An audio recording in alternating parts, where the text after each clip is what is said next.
Tell 'em run it all. What is going on? What is going on, everybody in the house? What is going on? Wake up in Cleveland every single morning. I wake up, flex, thumb down, now check. No drip, this wet. Tell 'em run it all.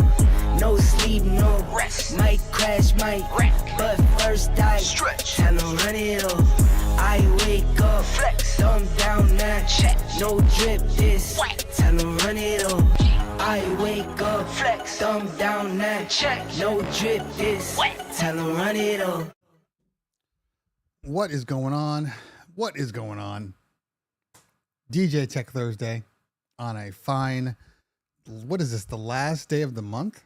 Last day of August into September, and it feels like, it still feels really hot. We are waiting for it to cool down, and it is not happening. But that's okay. That's okay. We are, we're here. We want to have a good time. And hold on, I'm just making some billing issues. I'm paying for bills, while I'm on the phone with you guys. Hold on, let me just make sure this goes through, and then we can get going. And we're good. Okay.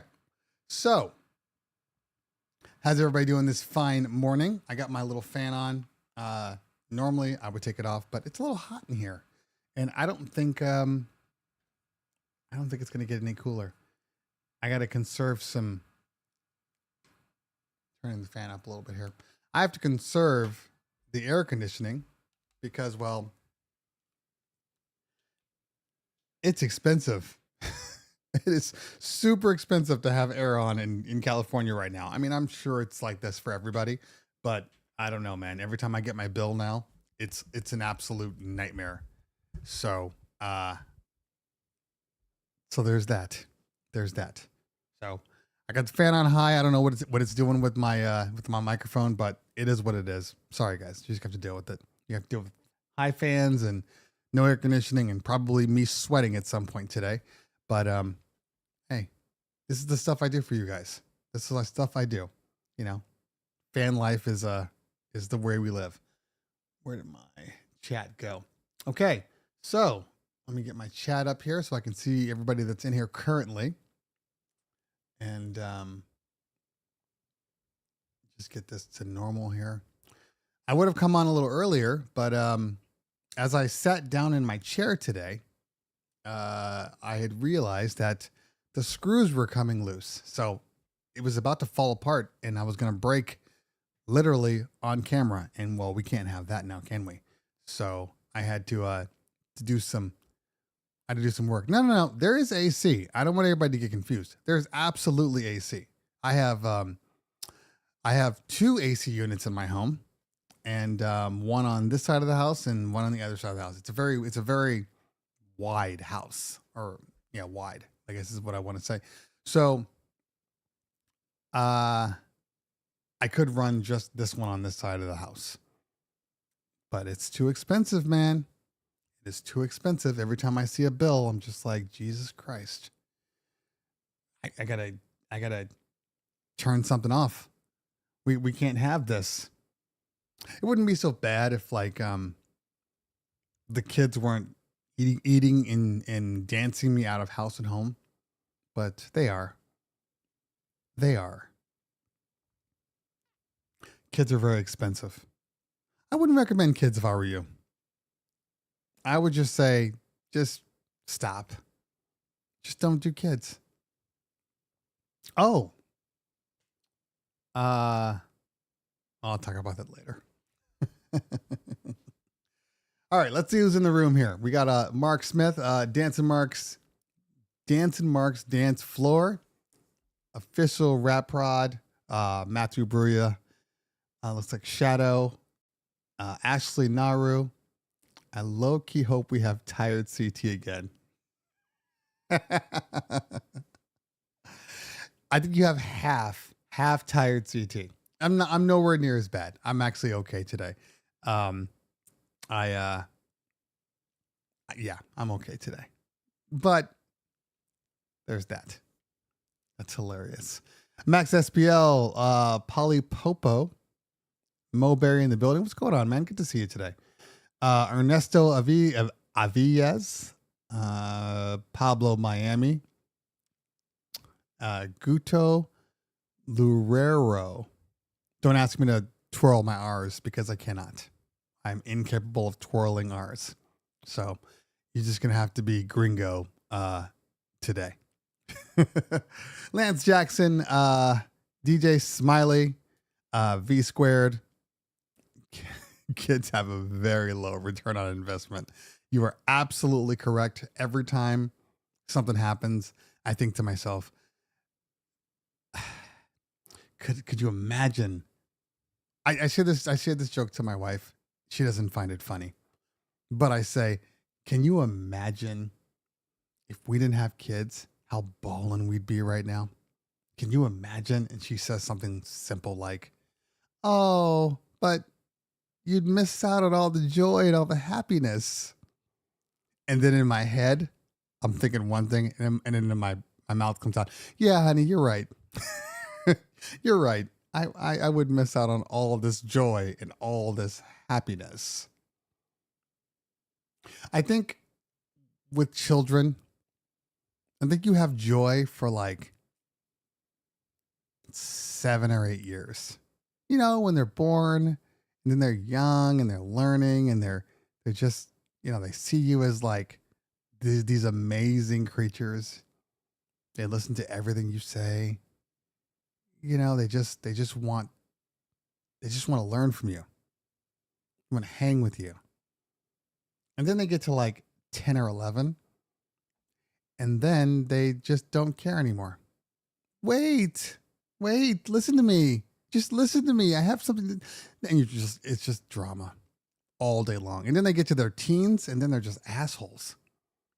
Like all of them. They're just assholes. So, and then you just can't stand them until they're, I don't know, 20-ish. Maybe when they leave the house. Then you have a relationship again. And then you can be friends, assuming they don't ask you for money every time they see you. It's frustrating. And my seat still sucks. All right, there we go. Ruben in the building. What is going on? Good to see you. Good to see you. Let's see. Maybe I can just raise this up a little bit. Why isn't... Oh, I think I unplugged my chair.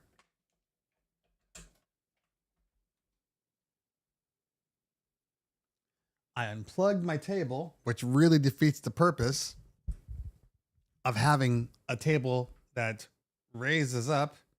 So I can't raise the damn thing up. I'll do that when I go to commercial. Okay.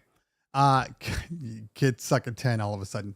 They think they know everything and they think that you don't know anything. And it's exceptionally frustrating. But that's where we are. We enjoy children. I'm not the guy. I love my children. But I'm not the sentimental type.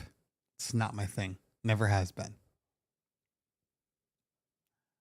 I can't wait for them to get old enough and move out. Can't wait. My wife, I'm going to be alone. Empty nest. This can't happen. I'm like, get them out of here. We got some to do.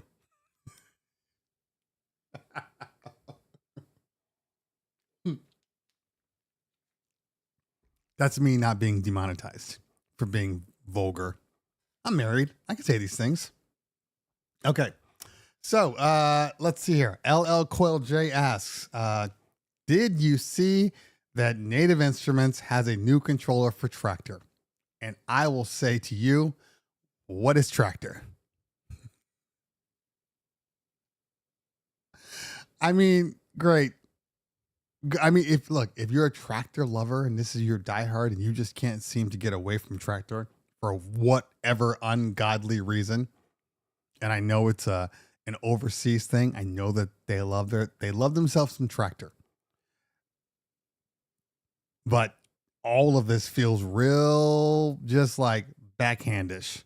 Like there's no secret that they still make production equipment. There's no secret that, all their stuff is very popular. They do a good job with it. It just seems like the people that make hardware are on a different page than the people that make software. Because if you just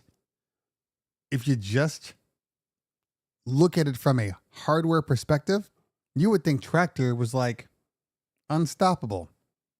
I mean, yeah, every controller they make doesn't have a crossfader, which is absolutely ridiculous in my opinion. But I know that Tractor people apparently don't care about crossfaders. That's just not their thing. It's my thing. I like crossfaders. I think that's a part of DJing. But, neither here nor there. So that's one reason why you'll never really see me rocking Tractor. Anyway, but I do like the I do like what it looks like. I think it looks cool. Hold on, let's see here. We are still waiting for you to review the Impulse T7. Have you been blacklisted? I've not been blacklisted. I've been what's the word I want to say? It's not blacklisting. It is it's bureaucracy. I've said it before. I'll say it one more time. I don't hold any like ill will against them or Reloop or anything else. I just think that the bureaucracy of the companies and whoever's in charge of like the actual marketing of the product doesn't really know which people the products should go into. And it's just based upon what I'm saying, based upon the people I've already seen with it. And there's one that I think is fine. I'm not saying this one person, but like in general, the people that I've seen with it, just they're cool people. If you're selling Pepsi or I don't know, Taco Bell or something, maybe these people make more sense. But like if you're selling to DJs, I just feel like even though they're in the hands of DJs, they're in the wrong hands of DJs, if that makes any sense. It's like, for instance, I don't know, I'll use like Four Color Zach as an example. And obviously he's a dope DJ. Not using him as in a negative, but I'm saying a lot of people will send him stuff to use, like on his stream and stuff. And in their brain, in marketing's minds, well, if people see Four Color Zach using it, then it's going to sell itself because he's using it. But that's not how mobile DJs and girls buy products. They don't buy products because some big name DJ is using them.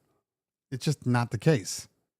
So you got to get it in the hands of people, people that DJs, trust. I'd like to think that I'm trustworthy. So they don't know that though. They don't know that. They just assume. They're like, well, I don't, even if I talk to them, they're like, oh yeah, we know you. But they don't think, oh, you're the guy that, people listen to. It's like, oh, but you're not like a DJ. You don't do that. You're not a scratch bastard. So how are people going to listen to you? It's backwards. V Squared with the $20 super chat. Thank you so much, fam. I appreciate that. Obviously, I appreciate anybody that helps support the channel and all of my members. For instance, Ruben. It's already been 9 months. What happened to the speaker giveaway from earlier this year? Speaker giveaway sitting in my warehouse. The problem is they're just too damn big. The entire setup is too big. That's the problem. I'm going to be honest with you. I'm almost considering doing a local speaker giveaway and people just coming to my office, my studio, and getting them because it's going to be a crap ton to ship out. Because I already have them boxed up. They're boxed up, taped up, ready to go. But it's going to be so much money to send them out. So much money. Anyway. I was gonna get the T7 and the Rev 5 came out. Well, Steve, that's another issue that I think is affecting. I forget what they're called. I think it's like American something, AMS. I think that's the biggest problem with them is that they have good products, but they just take so long to come out. They leave themselves open for new brands that, just to come out with something else. That's it, T Diesel. That's what happened. You got it. You nailed me. Now I'm like, I have an electric bill. I'm about to sell this stuff just to pay for my electric bill. That is how much my electric bill is in California. I'm about to sell some speakers. I'm like a crackhead. Like companies are sending me products and I'm just selling them on the black market just to make ends meet. That's living in California. I'm about to move out of here. I think I'm going to move to Florida since my wife loves Florida oh so much. She's like, we need to move to Florida. It's a blue state. I look at her in some places. Florida. I thought she would have stopped by now, but she still talks about Florida. Orlando. She just sings that all day long. She loves herself from Orlando. She's living in a dream world where we had 1 week of like great, solid, depending on who you talk to, Orlando weather. And now she's like stuck in Orlando. You remember when like you'd go to like, I don't know, you go on real vacation, you go, oh, we went to Hawaii. Oh, I really want to go back to Hawaii. Like that's a sentence that comes out of your mouth and you can believe it. If somebody's like, I need to get back to Orlando. Like that is not a proper sentence. So I told her yesterday, I'm like, no more Orlando talk, please. We're not moving to Orlando. It's not going to happen. Let it go. It's done.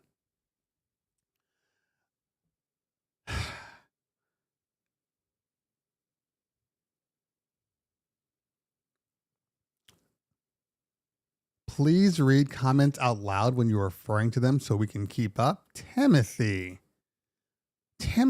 there's not that many comments on here. Jeez, man. Now you're putting rules on what I can and can't do on my own stream. And I have been reading them out. All of them. I might not say the person's name, but I say the sentence. I do read out loud. Damn, Timothy. Just angry. So I would assume then that Tim is probably working or doing other things and not actually looking at the comments, or he's too busy looking at my pretty face. Yeah. This might turn into one of those weird days where I'm just like all over the map. It is what it is. Yeah. So I'm just listening and it's a request. Tim, you sound a little triggered today. I'm a little triggered today, but you sound a little triggered. I know Tim. Timothy's been a fan of the show forever, so I'm busting Tim's balls. So I hope he's not taking it personal. I hope not.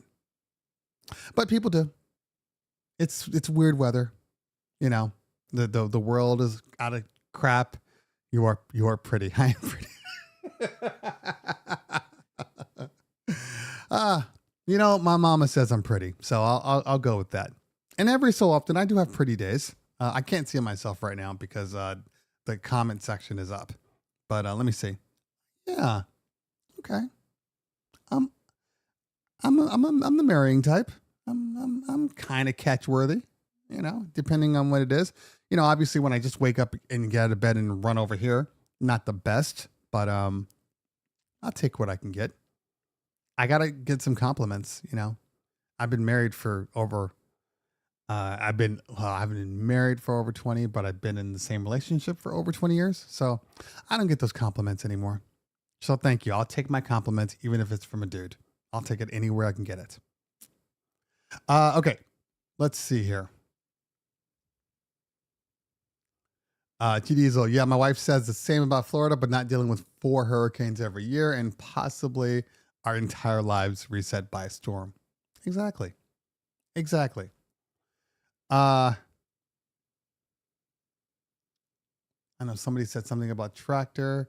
M. Dizek said, I am a 1200 turntable veteran who finally got a Rev 7 this week. I feel like I'm on techniques with that controller. It's the best ever. You know, sorry, my seat is not working. Okay. Now I got to adjust everything. In a minute, I'm going to go ahead and plug back in my desk so I can get this where it's supposed to be. Because it'll roll up and down no matter what I'm doing. So it makes it easy. But what I was saying was,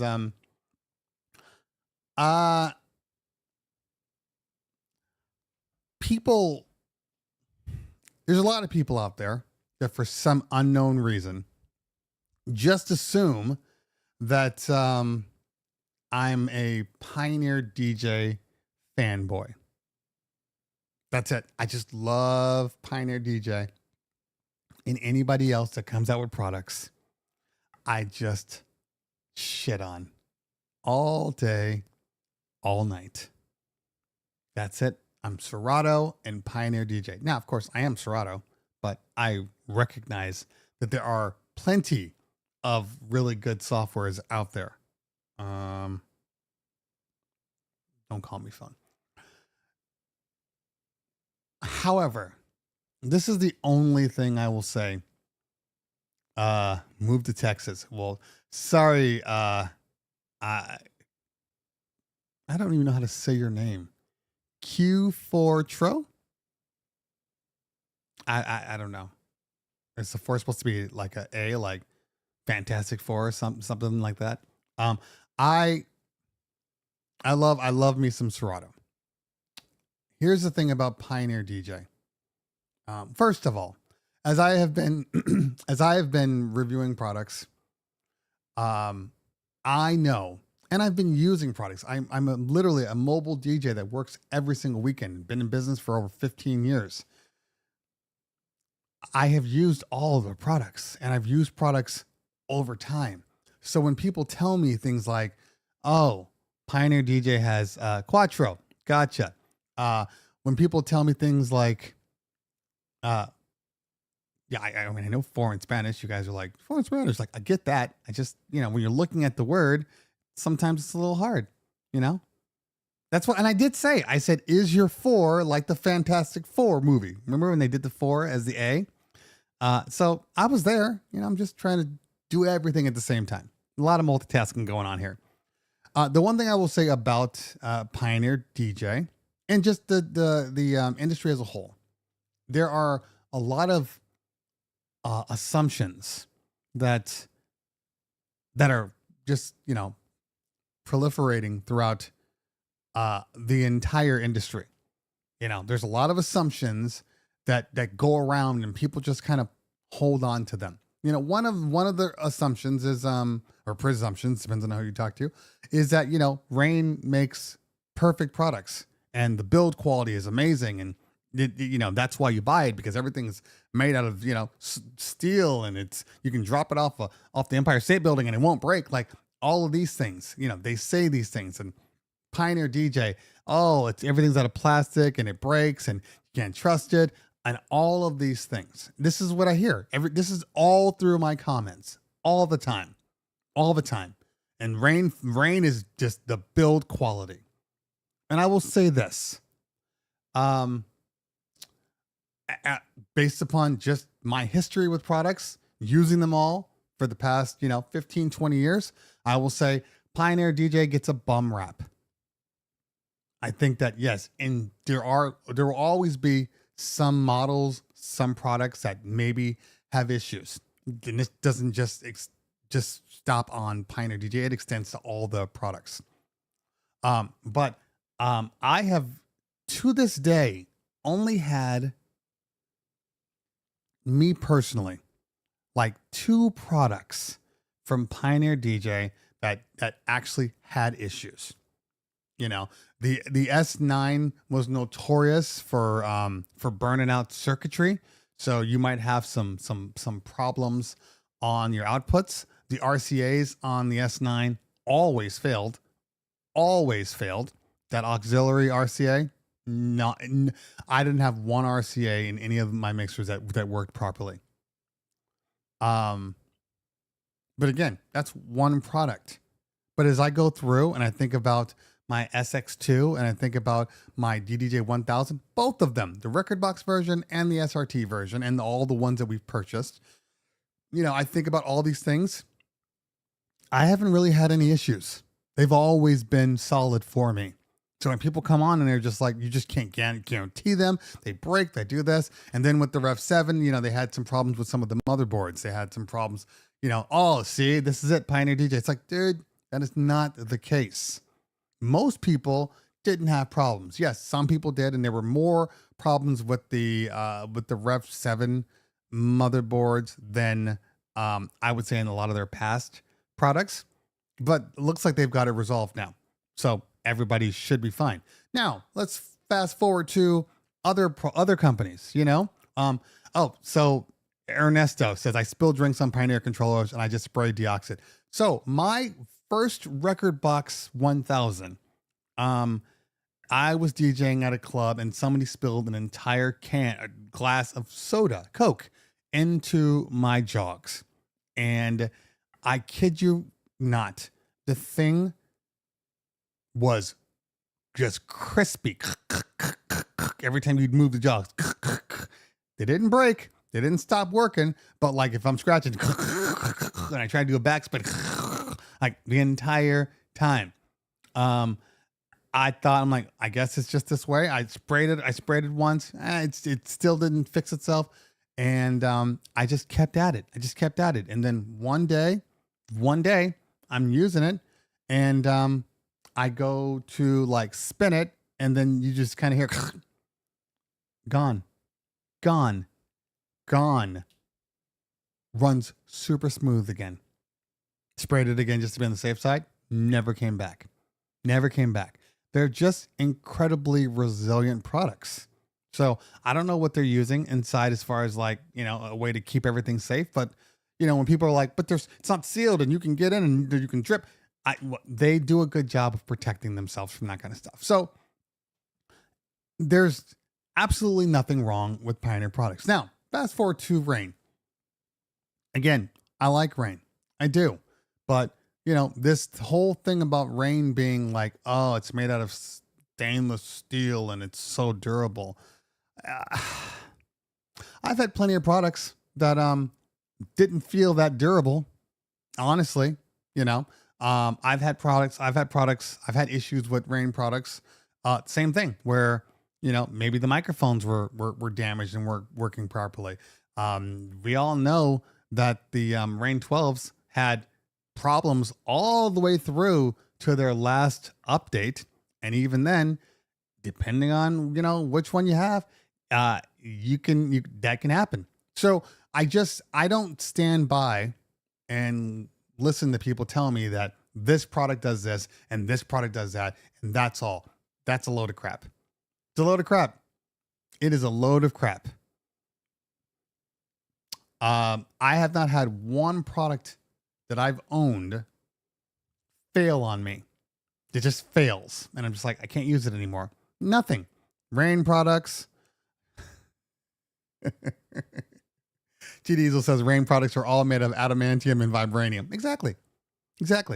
If a active shooter comes into your club, just put the Rane in front of you. It'll save your life. And after the shooting, you can just plug it back in and start DJing. That's what I've heard anyway. They should make me in charge of marketing for Rane. Oh, cancel police would be all over them.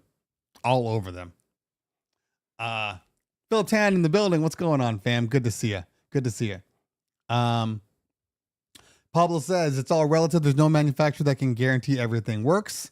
Anything can happen with any device. Yeah, agreed. You know,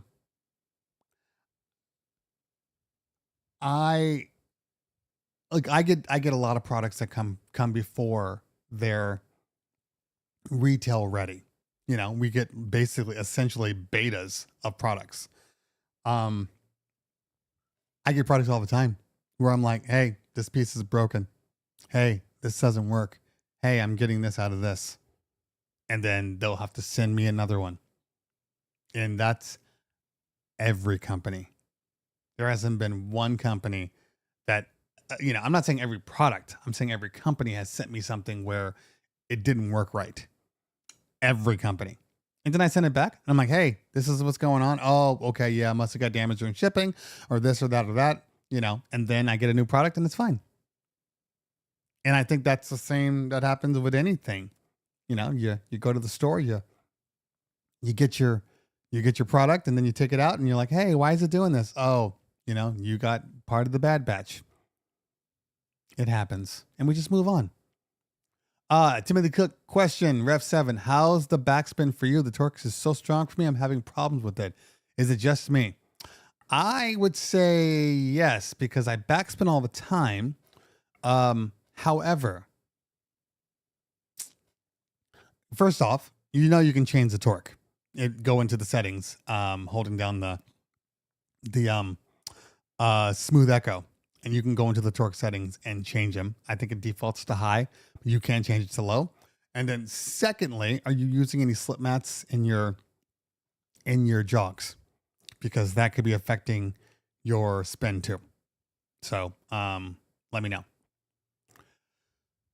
M Dizik Prime 4 has odd jog wheels and is so heavy, but cool too.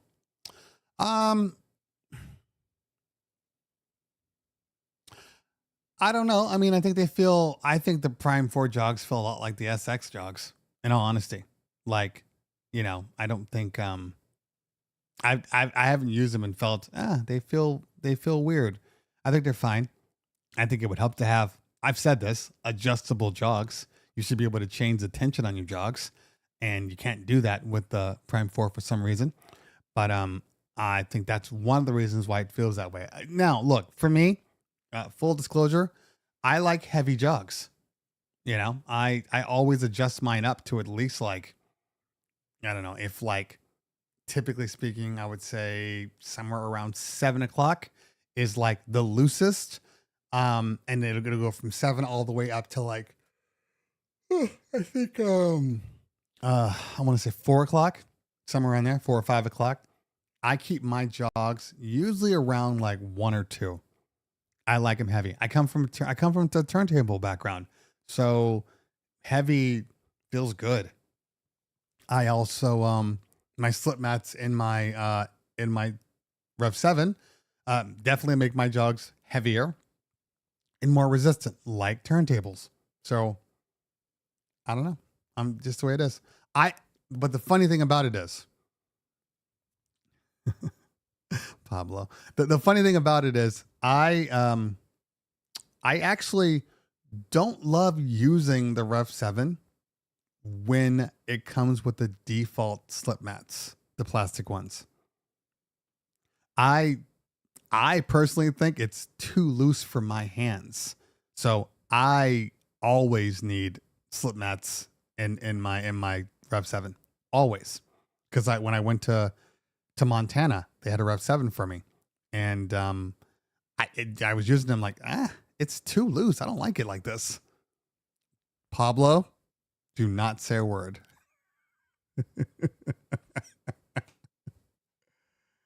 I use there's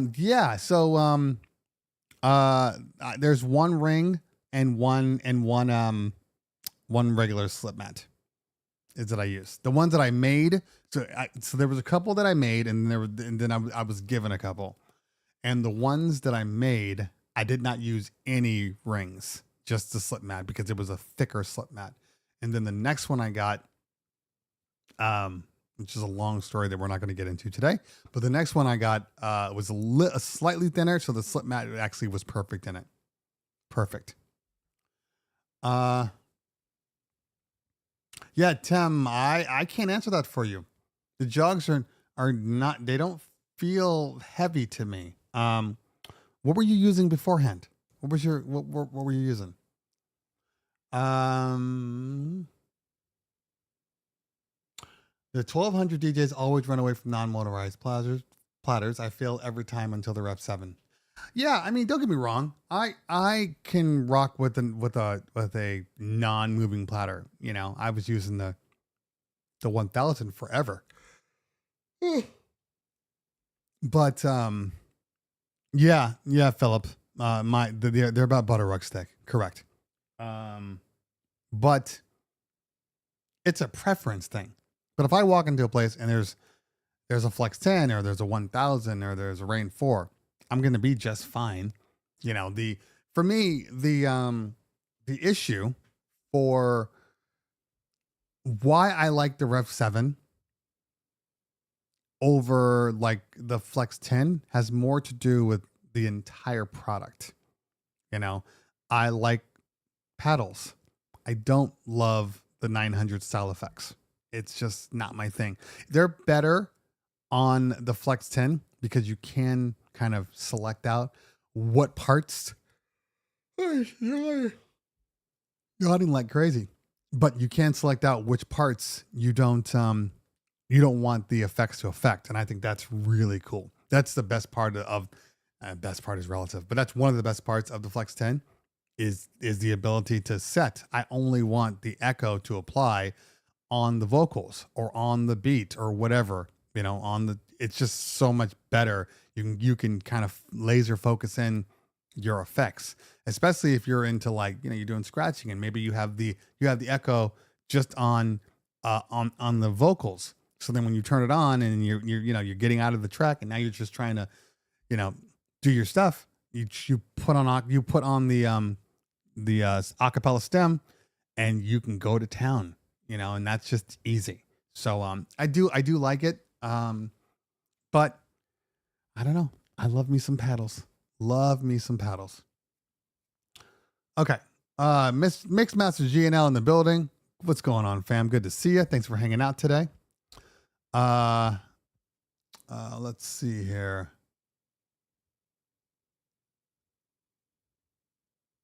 I am not going to read comments, Tim, on things that are dirty. It's not something that is readable. You see, when I say things like, "Ha, that's funny, Pablo," it's because typically Pablo's saying some dirty stuff in the comments, and I'm not going to repeat them. So if that's what you're asking me to reply about, it's not going to happen. You know, or when I say something like, "Pablo, don't say anything," it's because when I say something like it's too loose for me, I already know Pablo wants to say something dirty on in the comment section. So I tell him, don't say anything, Pablo. So it's an inside joke to an inside joke is what you're experiencing. DJ TLM in the building. What's going on, fam? Good to see you. Thanks for hanging out today. Appreciate you. Always. By the way, if you guys aren't following TLM, you're dumb. This man is just glorious on the decks, and it's always a good time. He legitimately loves what he does, and that is something that you don't see across the board. So definitely go watch his mix sessions, his crate sessions. I think he does them on Mondays. I don't know what day it is for him when he does it, but for me, it's always like Monday morning, I think. But yeah, make sure you follow him. He streams both on Twitch and on YouTube. So follow my guy. Timothy Cook says, fair enough. I'm legally blind, so I can't read all the comments. Oh, well, you know, that makes a lot of sense. I didn't know that. See? I didn't know that. I'm still not saying the dirty stuff that comes out of Pablo's mouth, but I did not know that. Well, thank you for always being around and enjoying. That's very interesting. You know, you're actually like you're the third legally blind DJ that has typically followed me, that DJs. Which I guess makes sense because, you know, I would assume that your hearing is like through the roof. I have my cousin is fully blind. And he is a huge music guy, loves music. You know, he's a singer, you know, it's just one of those things. So I guess it makes a lot of sense. So let me ask you, Tim, this is just me asking because I'm actually curious. Do you DJ professionally or is it just a hobby? You know, let me know in the chat. Okay. While we're waiting on Tim's comments, let's take a look at, some more questions here. Godzone DJ, thank you for the super chat. I appreciate you. First super chat from Godwin. Thank you so much for supporting the channel. Appreciate that. Okay. Let's see here. Tim says I was on tables with FaZe before. Yeah. Okay. Gotcha. Yeah. And FaZe specifically, it's the same situation where when you're using FaZe, depending on your records and your slip mats, it can feel super, super loose. See, now you get when I say no, Pablo. It can be, but it's literally contingent on your slip mats. You know, I find that with FaZe and really, really, thin or just easy moving slip mats, I always have to kind of like retrain my hands a little bit because that pullback is easy on FaZe. So yeah, I have slightly heavier slip mats on that. What do I use? I think I use the Innovator mats. I love them, and I think they're butter rugs too. So I don't know. I just got them from Innovator. Actually, one of my favorite slip mats. One of my favorite slip mats is the ones that came from FaZe's failure point when they first came out with the phases. Remember, everybody was waiting for their phases for like a year, and there was no end in sight. So for all the people that were waiting, they gave us all these FaZe slip mats. Still to this day, one of my favorite slip mats. The Innovator ones are really, really close for the better, but these are really good slip mats. They don't make them anymore. I think they should sell them because I think they would do very, very well. Okay, let's see here. Do we have any questions here? Let's see. DJ 1740 in the building. What is going on? DJ Kirk says, hey, Cleveland, is there a way to add music to Serato when taking music request? I know the usual way is to download the song and then drag and drop. I'm confused. Okay, so it sounds to me like you're talking about music that you don't have. And you're saying, is there an easier way to get it to just, for Serato to just recognize it? And you actually, I mean, depending on where you download, this is one of those things that I tell people, and DJ TLM is correct. Streaming is the best option. It's the easiest. It's just there. So you just play the song. But in general, one of the things I tell people, especially when they're downloading music, because this is where problems typically start, because everybody's default folder is their download folder, right? So what'll happen is if you have your download folder set to download, and then you have like iTunes or whatever you're using set to auto play that song, it's going to register in iTunes where you played that song from. So even if you do that, and then let's say you drag from iTunes into Serato or whatever you're using, Serato will remember that location. And then at some point you go to clean out your download folder, and then, 20% of your music is gone because it's all there. So there is an option in general. There is an option for most things to where, and I know this is a secondary step, but it has helped me tremendously because I'm the first person to just download and, it just drops down and then you're playing the song. But what I did was in my website settings in your browser, I have it set to ask me where I want to download. And yeah, it's one more step to be able to tell it. But it has saved me a lot of drama here. Let me get my, I'll show you exactly what I'm doing here. Show you what I'm working with. But I need my HDMI cord. So hold on for half a second here.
Okay. It always surprises me when I do hear people uh say that they've never really like heard of or have used streaming music. It's amazing to me. I understand that people are afraid. Like I get it. What happens if you're at a place and they don't have Wi-Fi or they don't have your cell service is trash. Like I get it, and I would never tell people to just stream.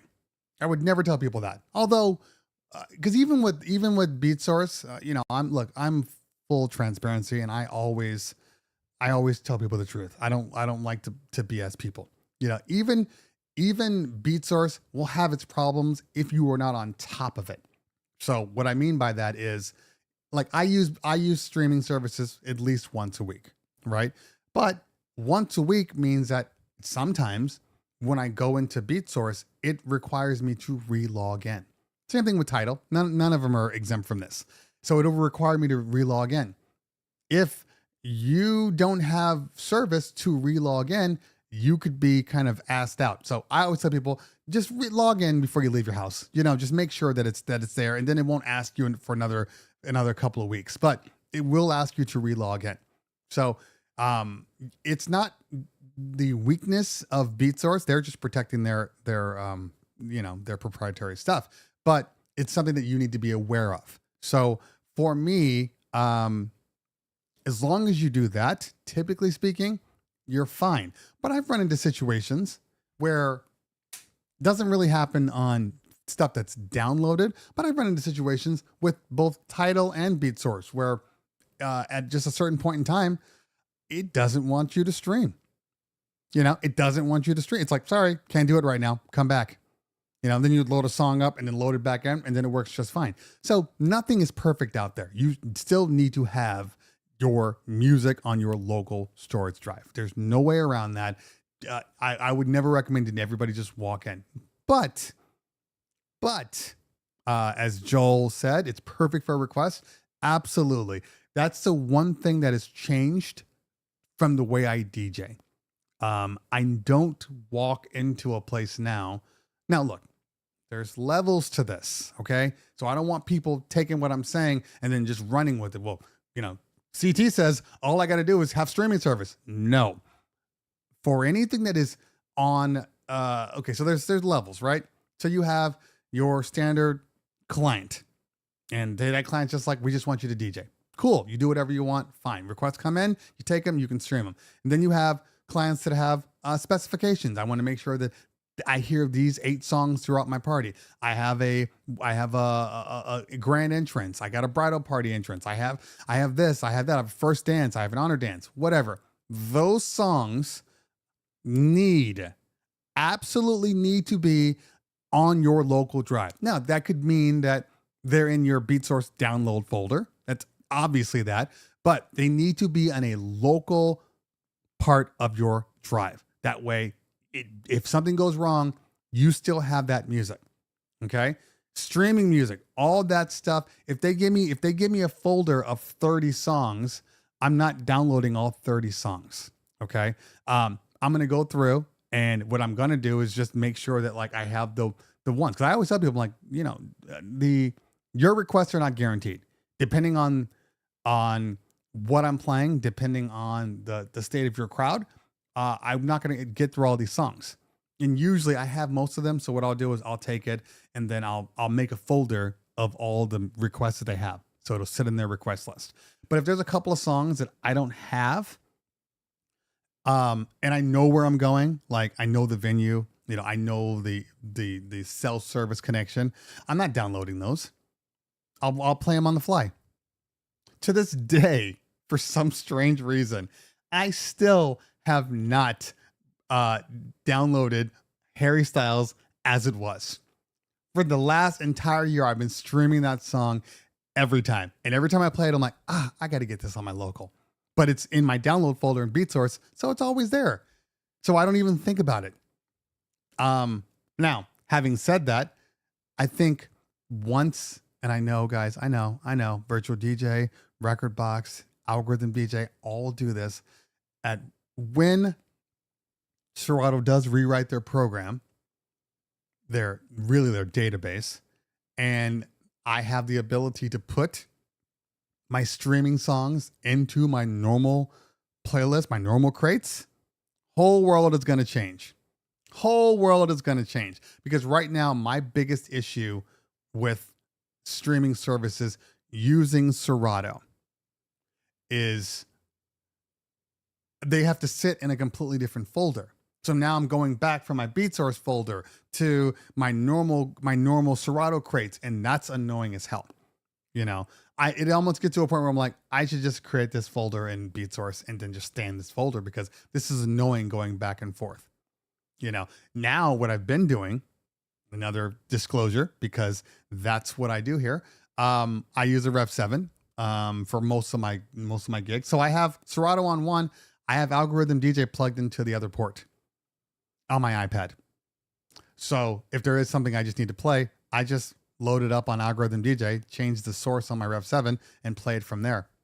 Problem solved. Also, I find that every so often when you do get glitches in streaming, because every so often it'll just say, I can't play this right now for whatever reason, I can still play it from my iPad, and I get the best of both worlds. I keep my iPad on anyway because it has everything else. It has my notes and all that stuff. So why not have it as my backup right then and there? So it's good stuff. So, but what I was going to show you is here, let me. Yeah, okay. What I was going to show you is, let's see if this is going to work properly. Who knows? Okay. So, yeah. So this right here is my folders. Okay. And these are basically, I don't know, hot folders. They're links to the actual folders, like my download folders and so on. But I keep them on the side here. And then I have one, let me just open this up a little more. I have this one called DJ Music. This DJ Music is actually my music folder for iTunes, and it's deep in here. But I flattened it. Or is it this one? I don't even know anymore. Here it is. So it said music, DJ Music. So this folder is this folder right here. So, if I'm downloading a file or something, let me just find a file. I'm in client stuff right now. We'll go to DJ City. We'll go to DJ City real quick. Let me get my face on here so you guys can see me. Okay. So we'll go to City Girls, which I have no interest in actually doing. If I click on the download folder, this folder pops up automatically. Okay. And right now it's going to a folder that I just downloaded stuff into, but it's as simple as me now going to DJ Music and then hitting save.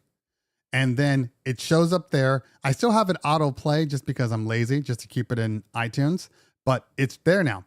And now I just drag that from there right into Serato, and it still remembers the location that you were in. So everybody's different. But this is the way that works for me. Yes, I have iTunes not copy my folders over to its own database. It only sends it to the one place that I deemed. But yeah, makes it easy. Okay. Let's see here. Okay. Let me go back up.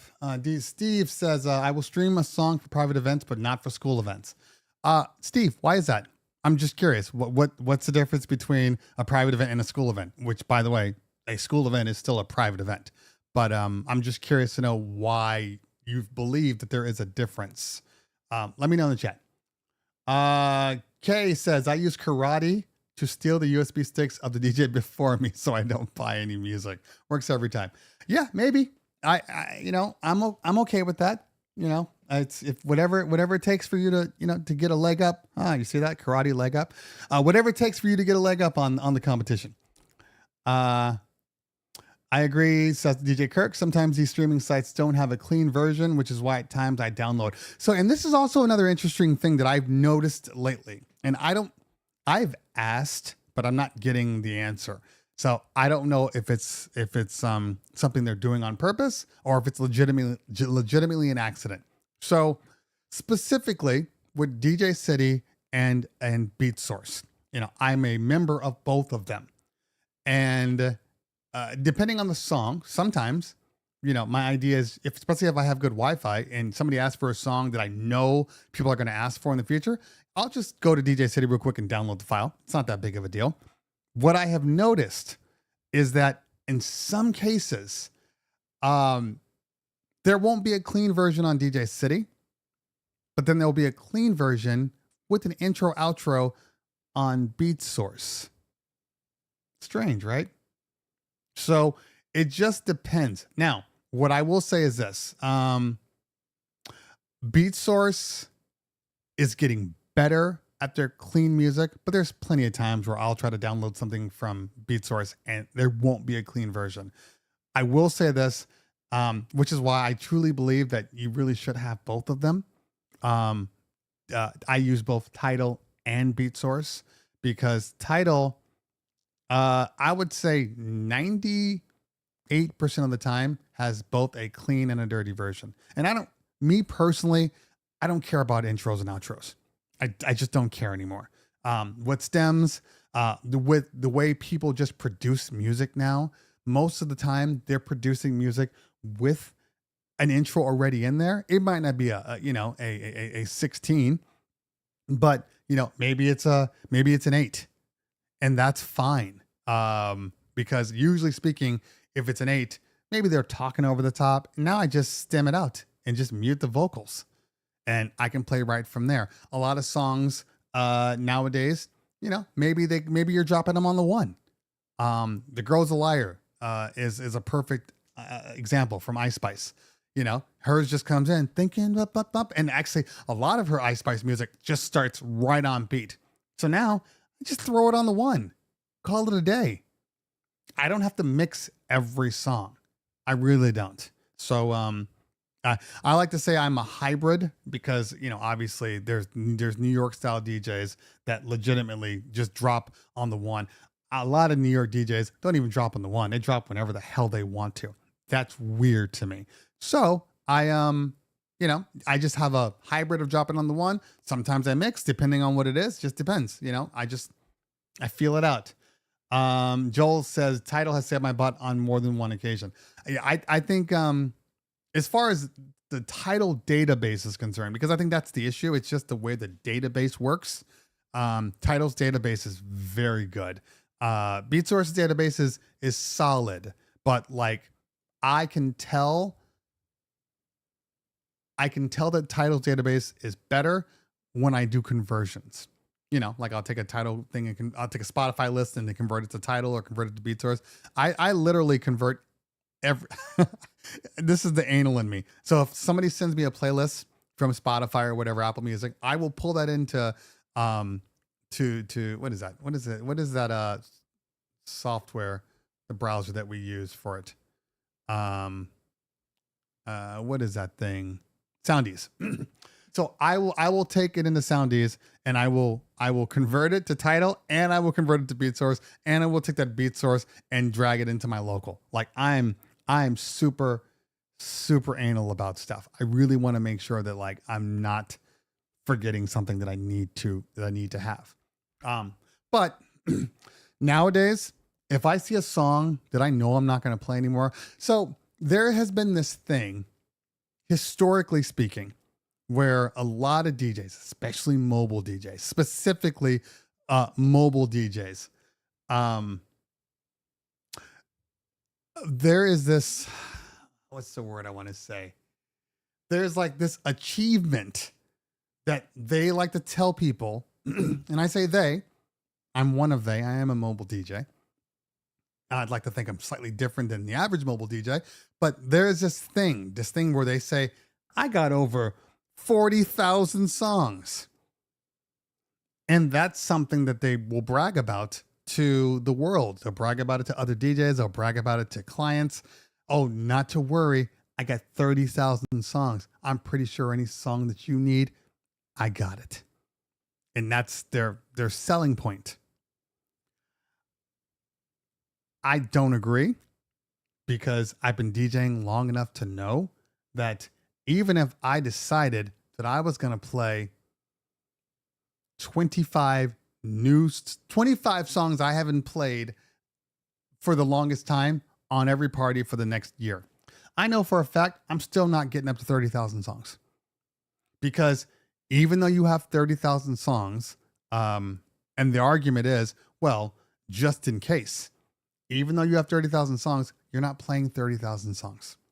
There will never be a time when you play 30,000 songs. You know, the reality is most DJs, especially some of these old DJs, when I say old, I'm not talking about age, I'm talking about just the way they DJ. These older DJs, they give me the argument all the time. Bro, you can't play a whole song. You got to play the whole song all the way through.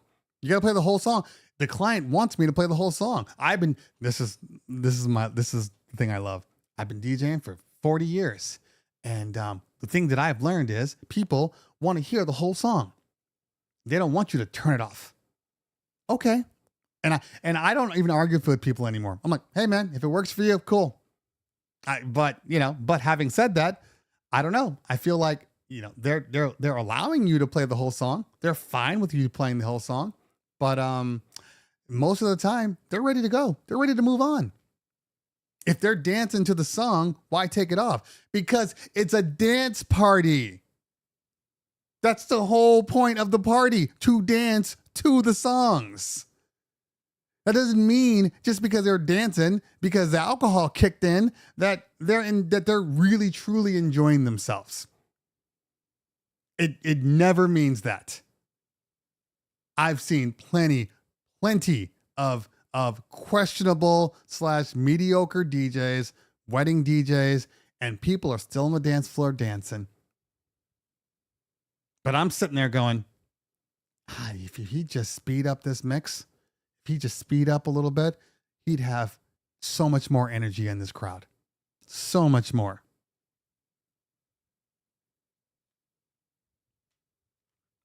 Anyway. Now, I want to be clear. I don't care what you guys do. There is this weird thing where I'll say something and people will come on and be like, bro, you don't know what you're talking about. This is why I need to do this. And this is why I need to do that. I'm like, didn't do it. I don't care. You don't affect me. You don't affect my business. I know in my business, you better be moving through music or they're going to walk off that dance floor. So if it works for you, and I think it's more like rural Midwest, especially, wherever it is, if it works for you, fine.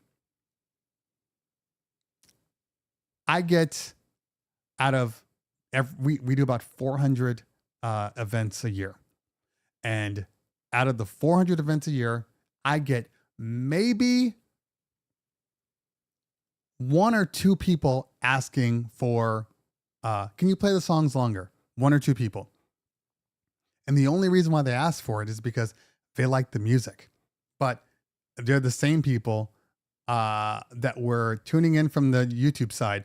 Well, thanks, Jay, because that's the only side that it's on. So I appreciate you. You made the right choice today.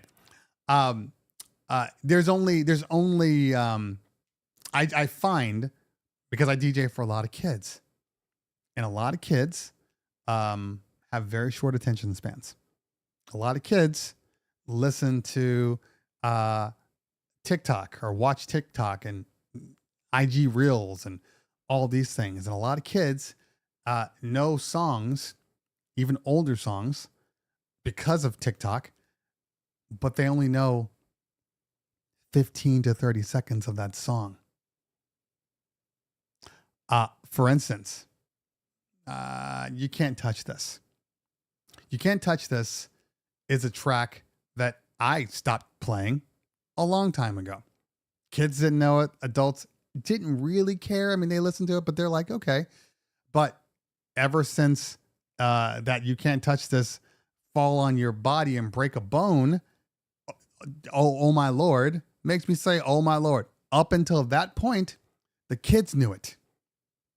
brought it back.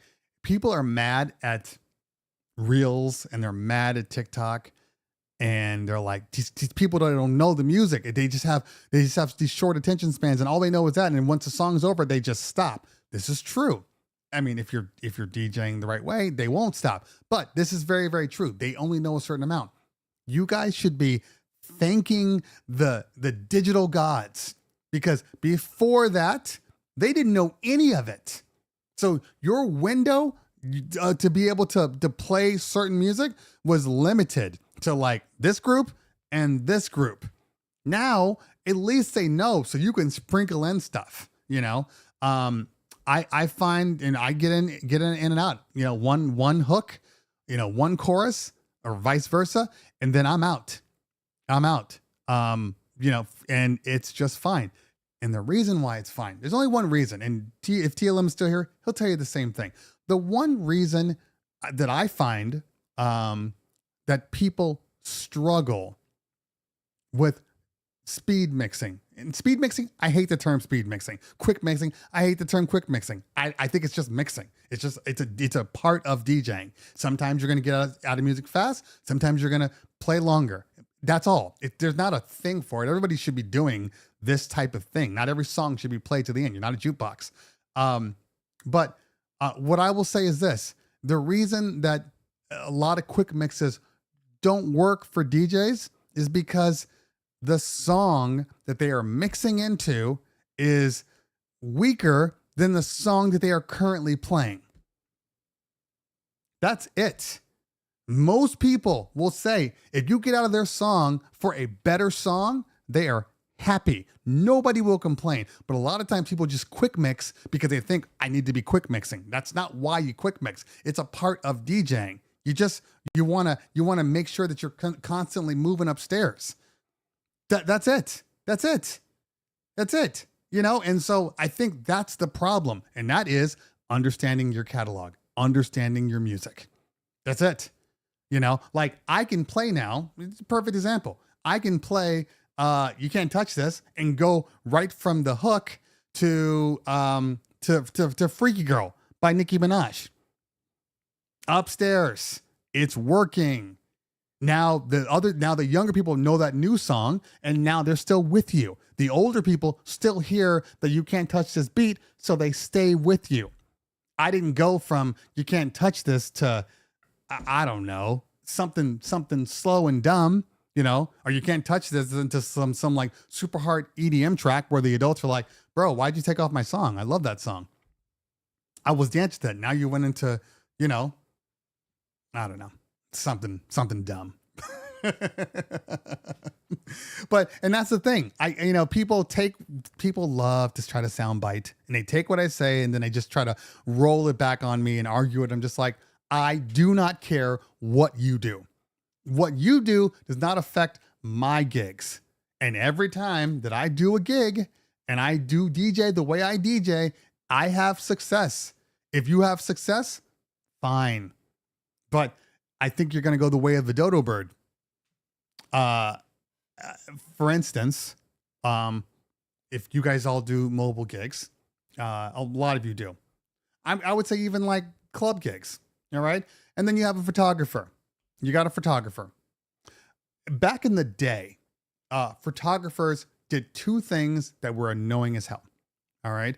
They would take pictures and it'd have a huge Canon spotlight. And every time they took a picture, the entire room would light up and just ruin the whole vibe of the event while they're taking their picture. That's one thing. And then the second thing, they would stop people while they were dancing, while the flow was going, to take a picture. Okay. That's old school way of photography. Right now, nobody DJs that way. Nobody takes pictures like that anymore. If they do, they're old. Now the new ones have better cameras. They have, you know, better ISOs, you know, and they can go higher and they can still get the same quality picture without having a sunbeam shining on your dance floor.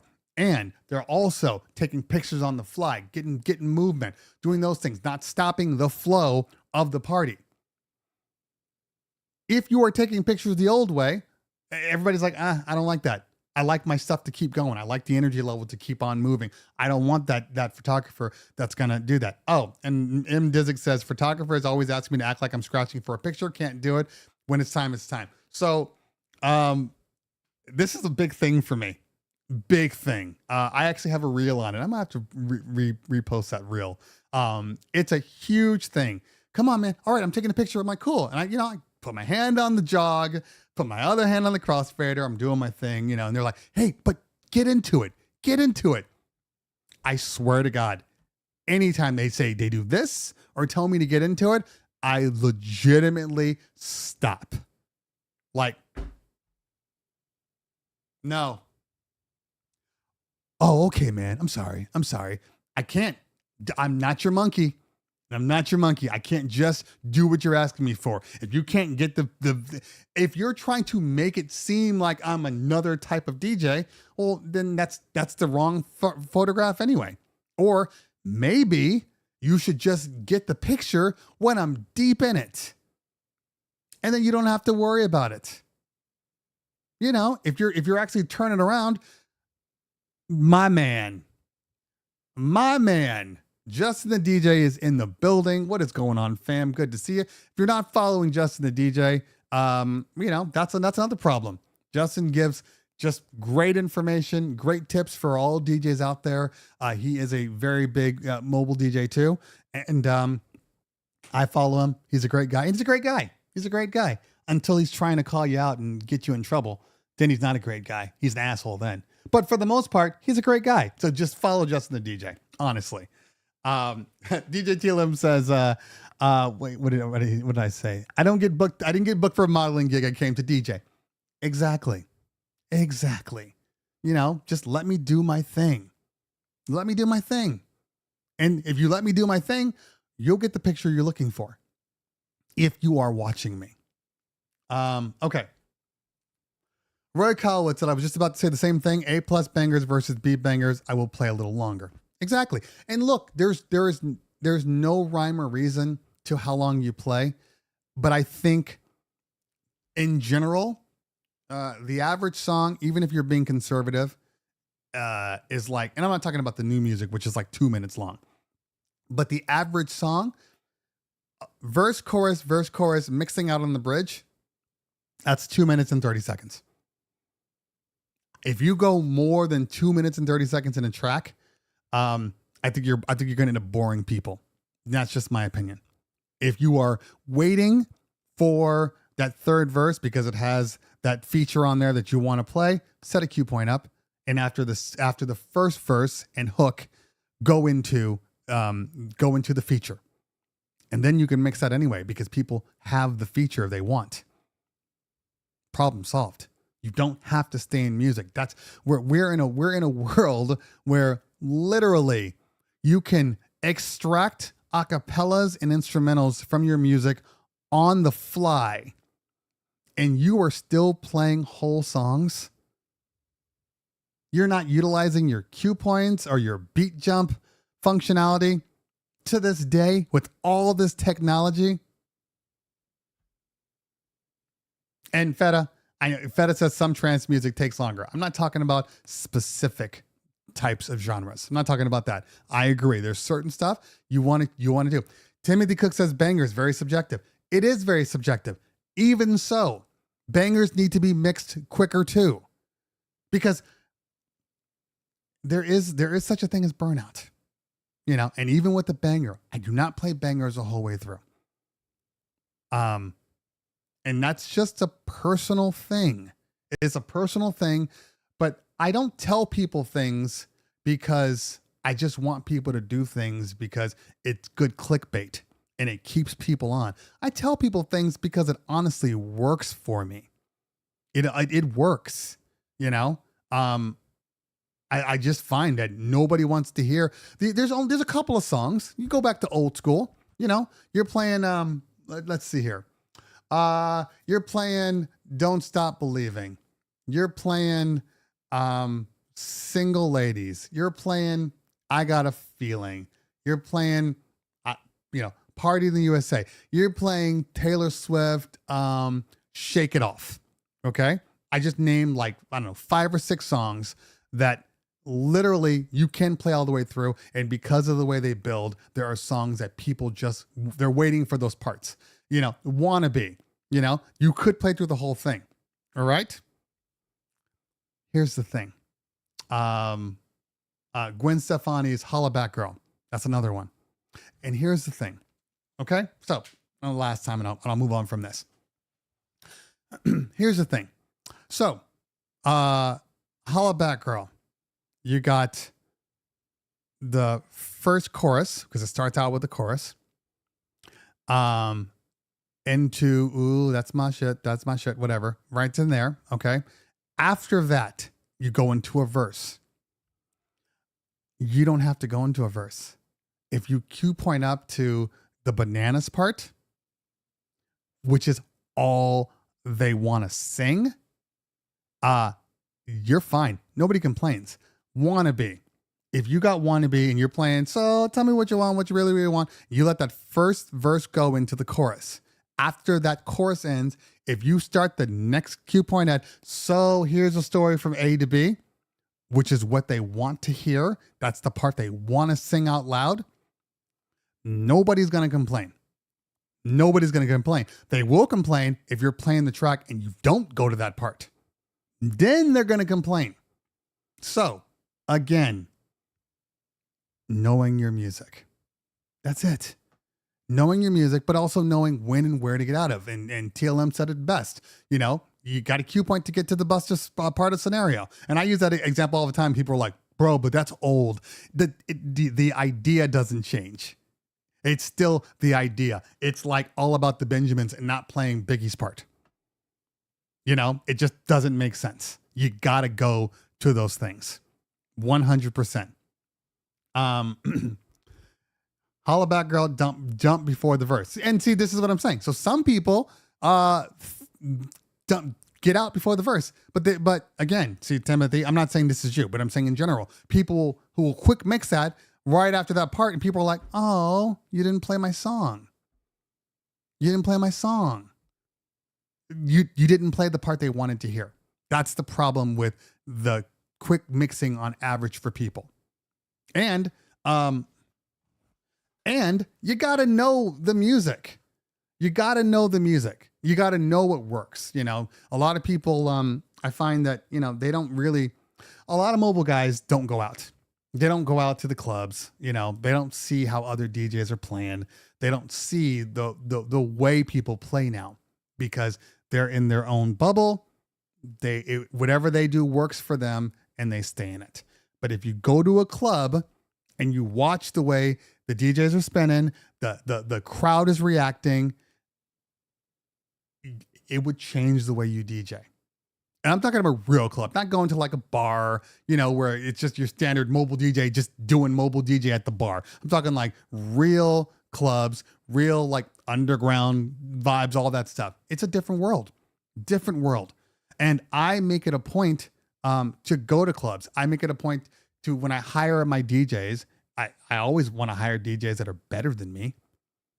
I do, because I want to learn and I want younger DJs. Yeah, I have older DJs that work for me too. But like, I'm going to trust my DJs that are out in the clubs, in what and how they play and what they play. And I just glean from everybody. Ooh, I like the way he does that. Okay, I'm going to take some of that. I'm going to use that. I mean, it's weird to me. Mobile DJs, it feels like is the only job that for whatever reason, they don't go out and like get new education. Every other thing out there, there's new education. You know, you're a videographer. You need to know new shooting techniques. You're a videographer. You're shooting straight on all the time. And then you go to TikTok and you go to Reels and you're watching these 12-year-old kids doing some super dope stuff with their iPhones. You're just going to act like that what they're doing isn't quality? Like, learn from your stuff. And Feta, this is a perfect statement. Feta says, these are your potential wedding clients of the future. Absolutely. And if somebody sees you at a club, at a mobile gig, and then they hire you, okay, fine. They like your style. Stick with your style, I guess. But everybody is out there going to clubs. That's why when I DJ right now, I'm DJing, we do a lot of bar and bat mitzvahs. So I got 13-year-olds and I got 40 somethings. That's the age range. I barely have anything in the middle. So I'm playing either, new stuff or classics. Okay. Now it used to be, because every generation, every decade, everybody changes. So when I first started, when I was back in the 90s, everybody was listening to like Motown and swing music bleeding into disco, and then it went disco. And then for some strange reason, it just skipped over 80s.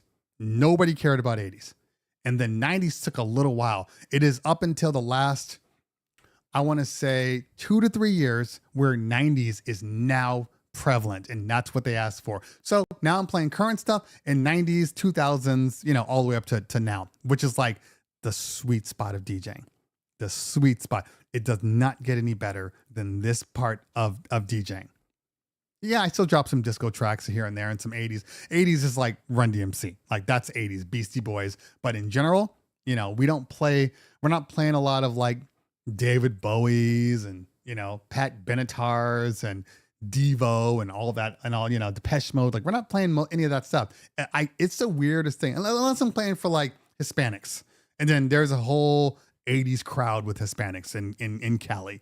There's a big contingent. But besides them, nobody cares about 80s. It's the weirdest decade. Does the new stuff even go over well anymore? So this is a very good question, Jonathan.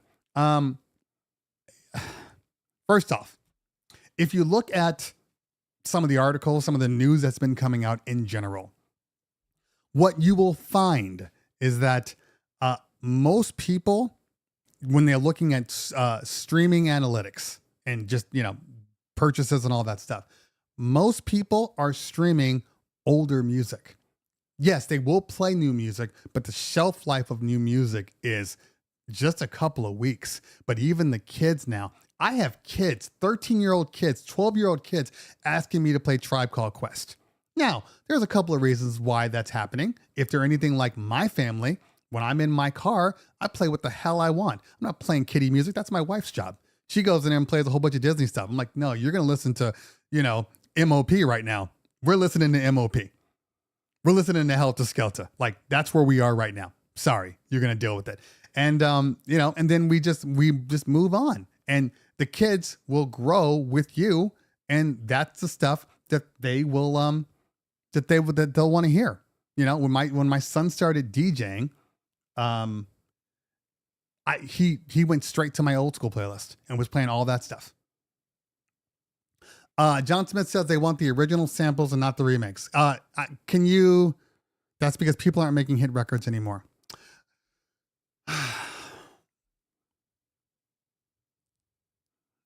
Obviously that's subjective. It really depends on, what you're doing. Nostalgia right now is key in everything that's going on in life, whether it be movies, music, even food. I mean, things are just coming back because I don't want to say they're out of ideas, but it's an easy buck. It's an easy buck to do that. So I think, yes, there's a lot of nostalgia. I mean, Barbie, a lot of the Barbie stuff is big right now. For the kids though, like for the adults, it's funny because they listen to like the Dua Lipa track, but they don't listen to like the Nicki track. So there's enough for everybody out there. Again, this is why mixing faster in general is better for your parties. Games also play a part, says TLM. My older son knows a ton of older songs from playing 2K. Yes, absolutely. Oh God. Oh man. If I don't know who their music placement person is for EA, but they're amazing. and they've been amazing. Ever since one of my favorite games of all time was NBA Street. The production on NBA Street, it was some of the best production ever put on a game, on a record, anywhere. So I salute them. You know, it's the only place, because it's not just the NBA. Like, it's the football too. Anytime, like, I play some video games. I don't have time, but I play sports games because I can get on there, play a game or two, and then log off, and I'm good. But every time I turn on NFL Madden, the music that's on there, I'm just like, this is the shit. Damn, I'm Shazamming, like, who is this? This is amazing. Tony Hawk the same way, Max XPL. Tony Hawk was the same way. They always had good music on Tony Hawk. Anyway, Gary says, let's go back to Justin real quick. Justin says, they make it still, but there's so many options for people to listen to music now. It used to only be the radio. Now they have social media and Spotify. Exactly. And whatever, if they're listening to Spotify or Apple Music or whatever, the algorithm is choosing their music for them. So a lot of times they don't even hear a lot of the newer stuff that is happening. Okay. So M. Dizzy says the only hit maker now is freaking Taylor Swift. I'm going to counter you and say, I don't agree. I DJ for 13-year-olds a lot of the times. And I'm going to tell you this right now. When they ask for Taylor Swift, they're never asking for her new stuff. It's always like Blank Page, Shake It Off, Look What You Made Me Do. Any of that stuff. All the new stuff, nobody asks for. It's all the old stuff. So I don't know what Taylor Swift has going, but they want her old stuff. They don't want her new stuff. So if you're worried, oh my God, they're asking for Taylor Swift, they want her new music, they don't. They want her old music. Just play the old music, and they will sing and dance and have a good time. It's just the way it is. Gary Petretic says, do you think that in music trying to stop the acquisition of Serato will sour the relationship? Oh, we want to get deep now, huh? Okay. Okay, guys, I need you to stop doing this. Okay. And this is honest. I'm just telling you the truth. So, and I'm using Sam as my example, but we're talking different things. So Sam says, I just DJ'd a Taylor only party. They wanted everything. Well, that's because you DJ'd a Taylor only party. If I DJ a disco party, they only want disco. If I DJ an 80s party, they only want 80s. That's an anomaly. That's outside of it. So yes, you are correct. But if you were DJing an open format, regular party, they don't want to hear all Taylor Swift. They just want to hear the bangers, and that's just the way it is. So I get it. Okay. In music, this is a very sensitive subject. Not for me. I just say what it is, and people either roll with it or they don't. Here is my opinion. It depends, and this is only an opinion, so don't soundbite this and say this is what's going on. I think that this could have a negative impact for them. I hopped on a show yesterday to kind of talk about this, so I'll explain what I'm saying here. It could have a negative impact. It's not having a negative impact now, because right now they are operating in a place that feels fair. Alpha Theta purchases Serato. They work with Serato. They got proprietary stuff. They don't want Alpha Theta getting that stuff and then passing it down to Pioneer DJ. It's messing with their thing. So I understand that. That is a perfect argument. For most people out there, monopolies are bad. And so for most people out there, it makes perfect sense. And they're operating right there in the all faith category. Okay. But that will all change if they start taking their ball and going home. That will all change if they start saying things like, well, so the purchase did go through. Okay. Well, we are no longer going to be putting Serato on any of our products. We are only going to be putting on virtual DJ or algorithm DJ. Then you're going to alienate people that love your products, because just because they love Rane typically means they love Serato too. So it's kind of synonymous. You're gonna alienate some people, and even now, I have seen people after I went through and I read the whole thing where the president was saying, the CEO was saying, if this happens, I don't think we can move forward. I know people right now that are like, I'm just gonna sell my Rane products because I'm a Serato person. I know that Pioneer DJ makes good products. I might prefer Rane, but Pioneer DJ makes good products. So I'm just going to move over to somebody who's still supporting Serato. So it could absolutely backfire on them depending on how difficult they are. So I'll tell the story I told yesterday. When I started my company, I had worked for another guy. He was also another multi-op. I'd worked for another guy. And I left. I left early, like maybe a year. My partner was still there and said, we'll talk about that owl boogie.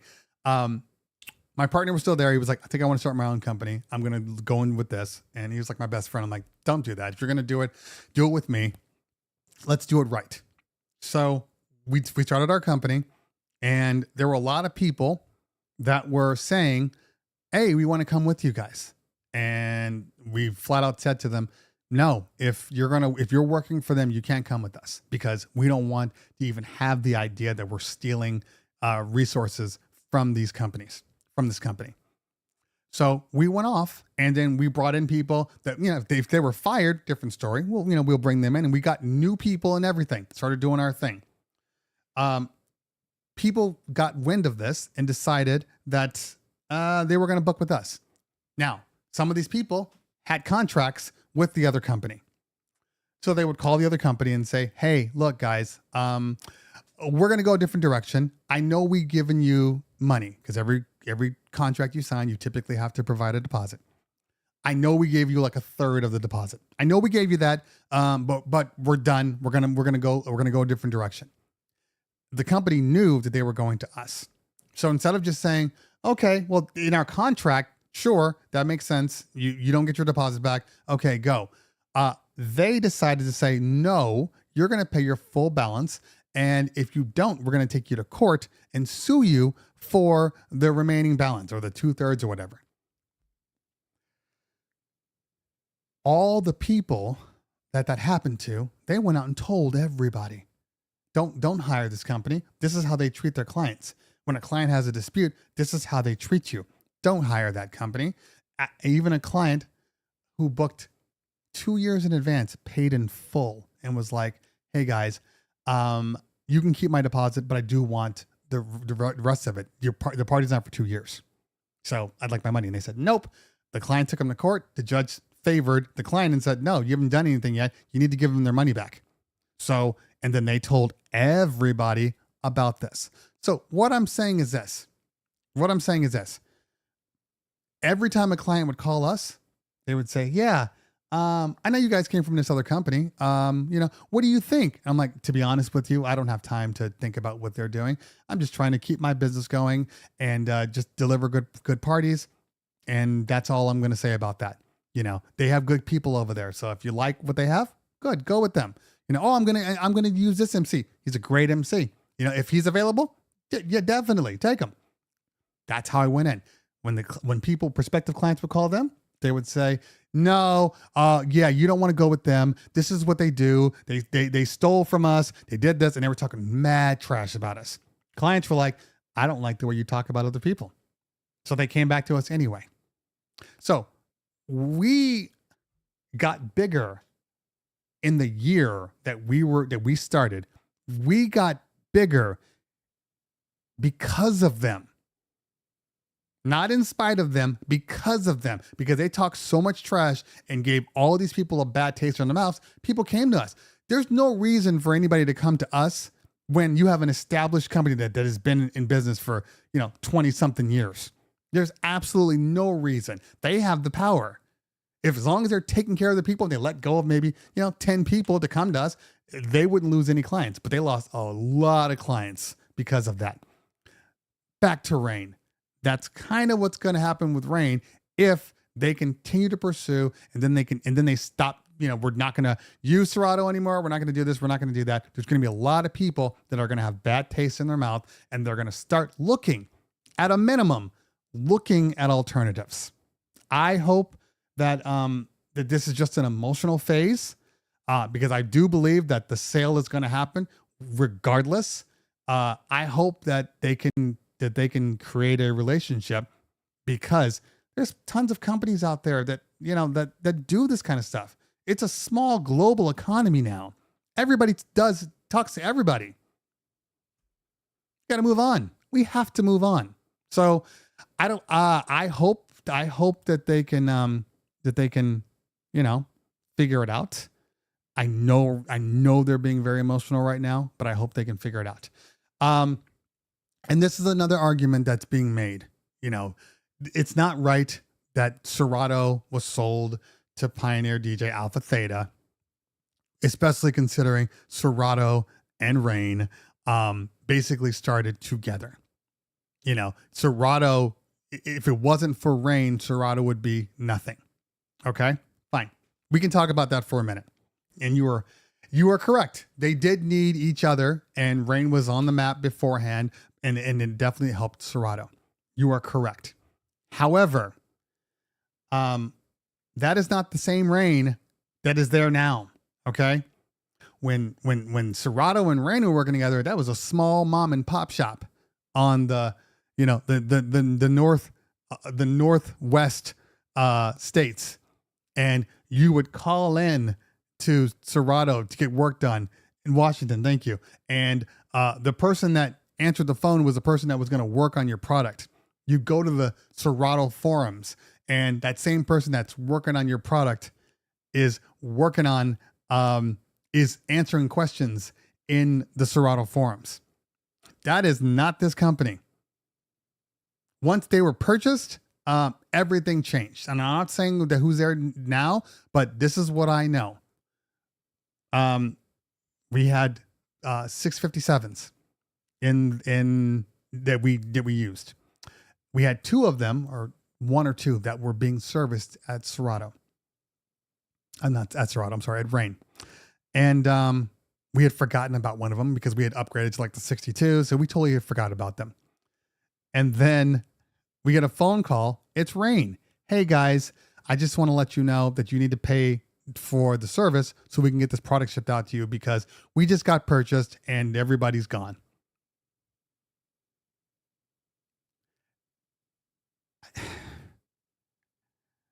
And it sucks. And it sucks for all those people that work there. But that's the way that corporations work, So when you're talking about the fact that In Music owns Rane and Denon and Newmark, and all these things happened through mergers and acquisitions, you can't complain that a merger or an acquisition is happening, even though, yes, Rane and Serato were close.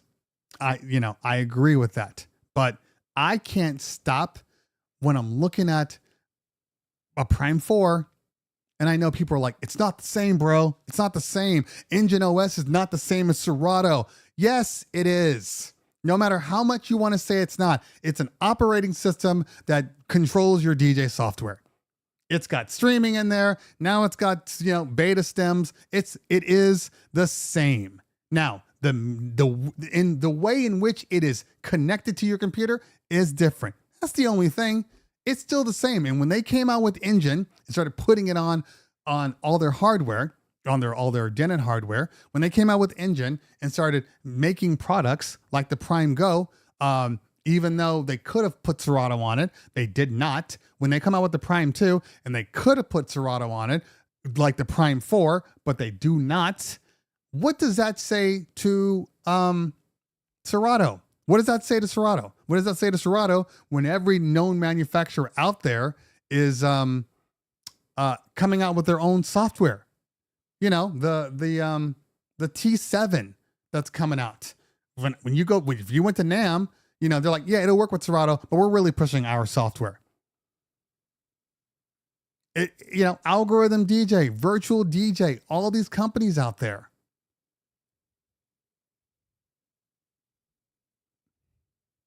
So while I appreciate the anger, while I appreciate what's going on, I do, and I see it from both sides, and I'm trying to keep it as objective as possible. There's a lot of pot calling the kettle black here, and I just call it like I see it. So that's what it is.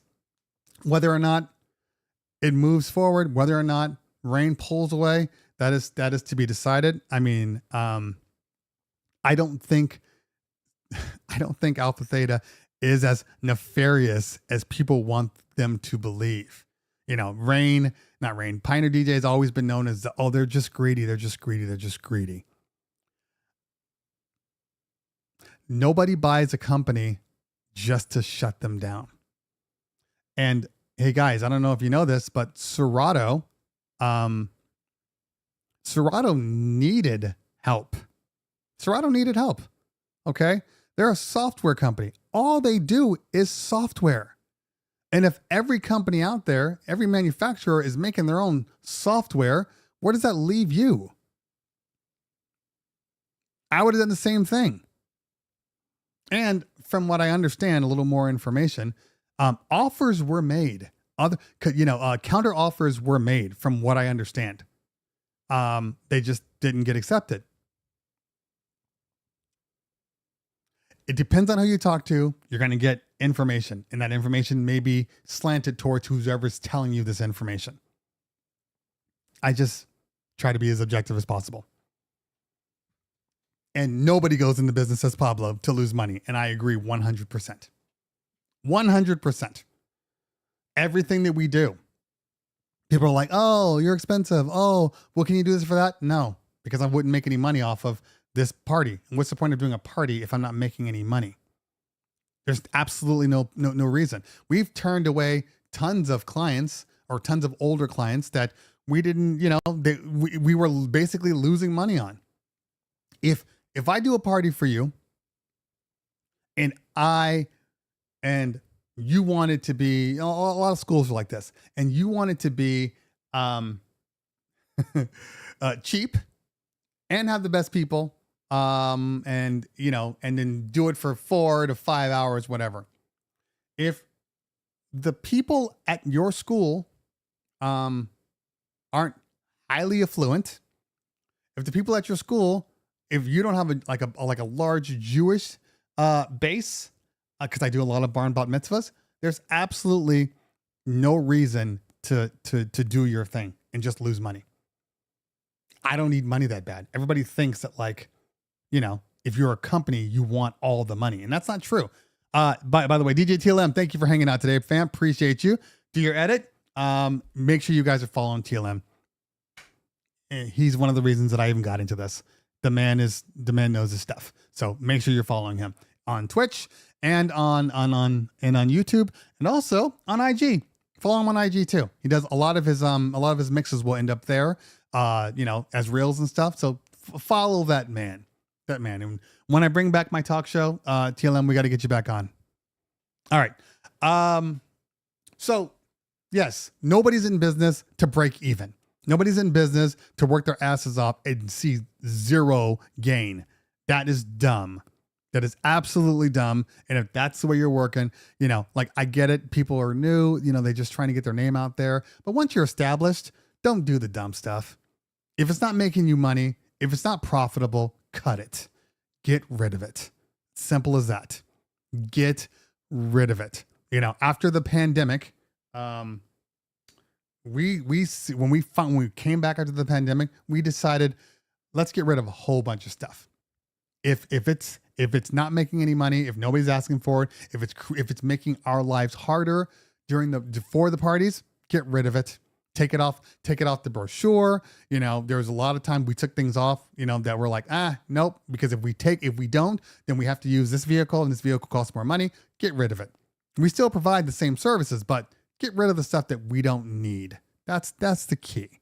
That's the absolute key. None of us want to lose money, but some of us will DJ for drink tickets. I agree. If you just want to get out there and do your thing, I've done that plenty of times. Or, for super cheap money. It's like, here's $100 and some drink tickets. I'm like, cool, but I just wanted to DJ. But I no longer do any mobile gigs that doesn't pay me what I demand. And everybody's different. Everybody's different, so I'm not going to give prices out. But I'm not talking about for like weddings or bar mitzvahs. I'm not talking about any of that stuff. That's a different price point. It is what it is. You pay what we ask for, or you book somebody else. Fine. I'm talking about like, hey, can you come do a house party? It's 3 hours. It's 4 hours in my backyard. Blah blah blah. I know, and I'm like, yeah, this is my rate every hour. Oh, this is my rate. I'm not gonna take 6 hours out of my day to make $400, to make $500. I'm not doing it. It's not worth my time. My time is valuable. And I'm not saying that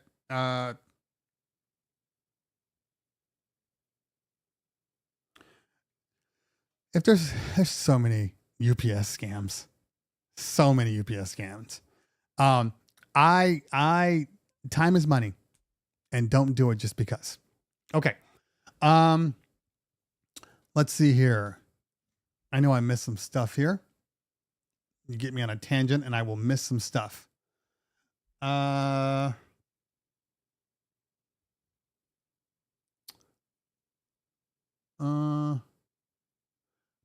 Ghost says they should buy Algorithm DJ. That would really be a huge acquisition and grab for the industry. Maybe. This is what I believe. Well, I believe two things. One thing, not this NAMM, but last NAMM, Algorithm DJ made a huge push. And every DJ at NAMM was talking about Algorithm DJ. Every DJ. So, this is a two-prong. Because I will say that if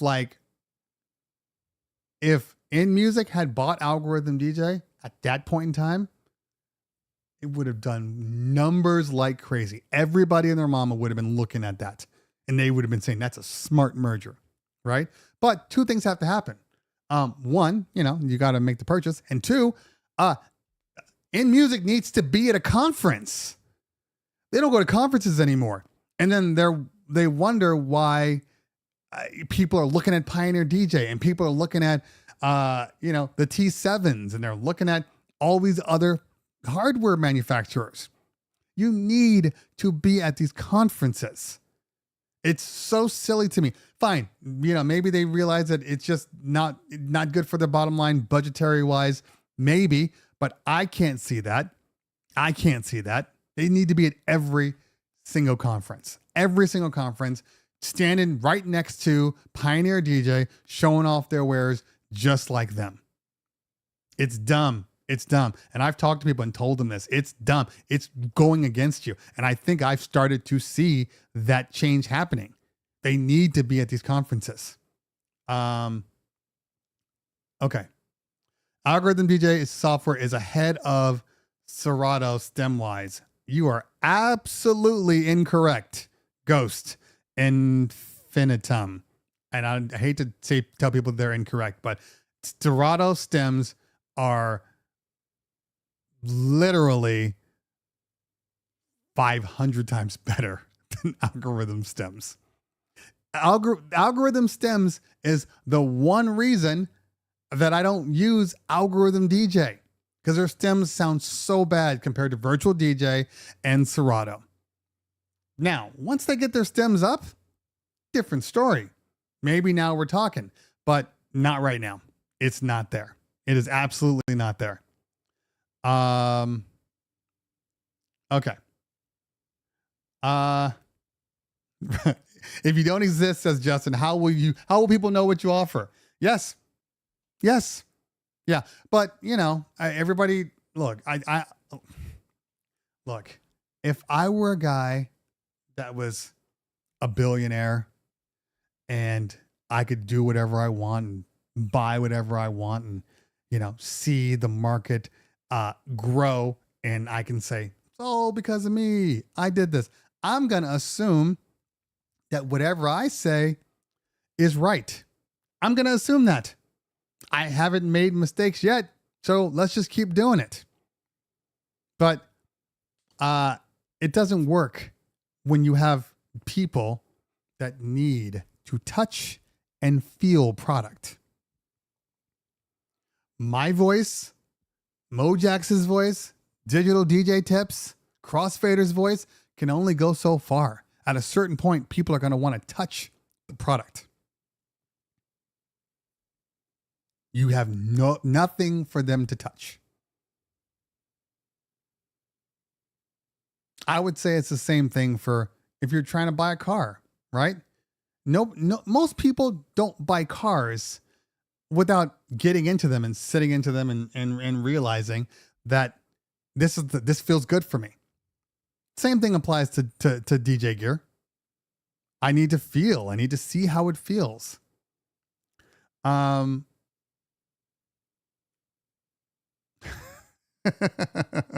DJ G Kenny, me too. See, can't say that out loud. That's not something I say out loud. Tony Jacobson agreed. Gotta feel it and play with it to make sure it's good to go. That's what she said. Needs to touch and feel, says Pablo. See how it just goes down, just down nonstop. Okay, Ray, hammer time. Sorry. That was uncalled for. I'm sorry. How do I use a DJM S7 with CDJs and access to pad modes like hot cue sampler? Your hot cues and samplers should work just fine. Now, are we using the DJM SM CDJs in Serato? Because it all goes through the mixer.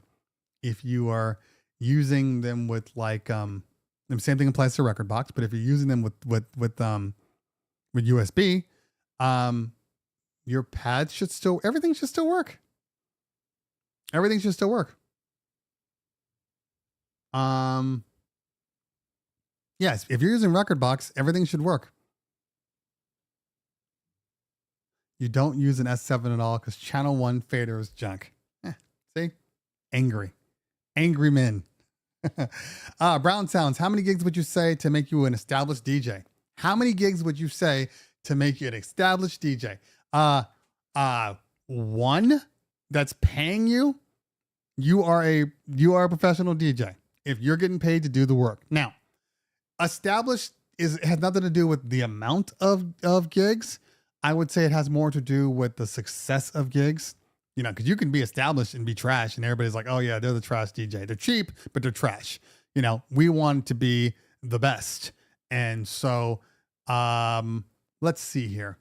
It took us. Well, we've been in business 15 years, going on 16, maybe 16 now. We came out hot. So our first 3 to 5 years, we were growing exponentially, all the time. Literally, like we went from like 30 parties in our first year to 70 parties in our second year to 120 parties in our third year and it just like kept going, kept growing. So we were known, definitely by year 2 or 3. And I mean, like I said before, we did 30 parties our first year, but we came out the gate hot. So people were like, okay, they're good. They've shown us it's not just 1 or 2 parties. They're just consistently good. Oh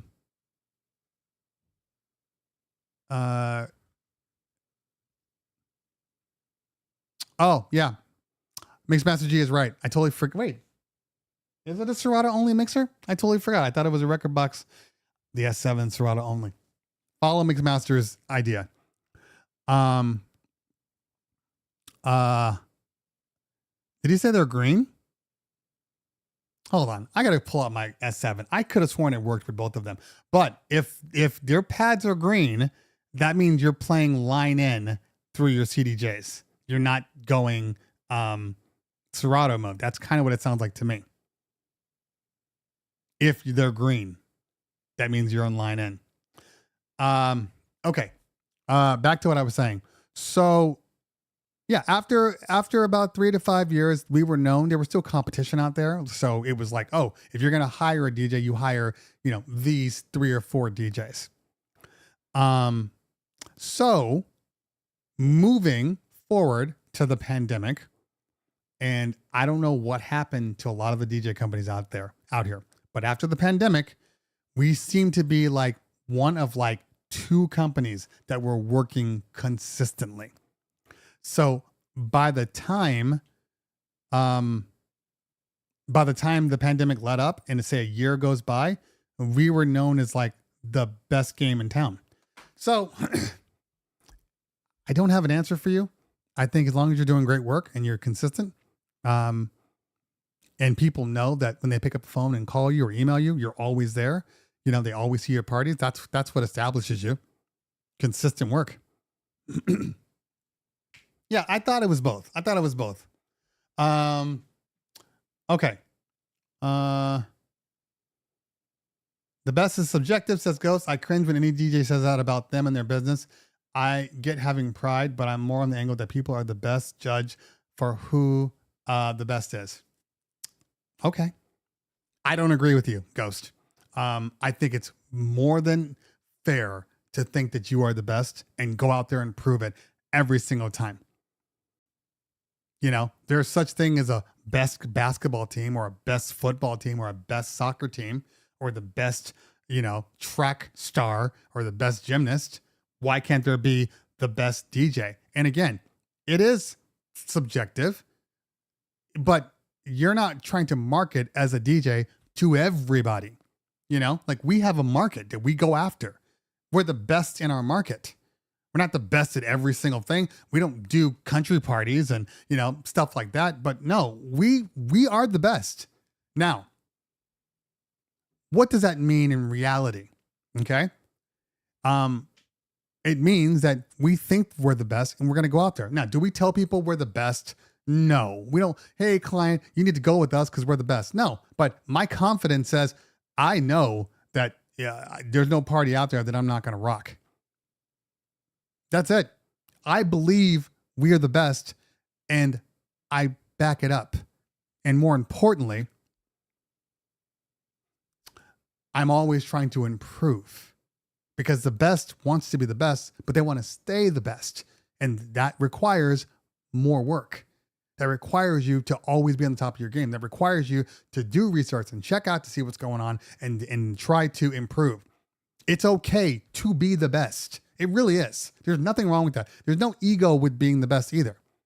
You can, if enough people say you guys are the best, you're the best. If you're running around telling people I'm the best and nobody's saying it, then you're not the best. But if you don't have to ask and everybody says you're the best, you're the best. You don't have to say a word. Every client that talks about you is going to tell their friends that you're the best. I don't have to say a word, but I can walk through with confidence and be like, yeah, well, what can you do for me? How are you different from the other clients? Or how are you different from the other DJ companies? I don't know.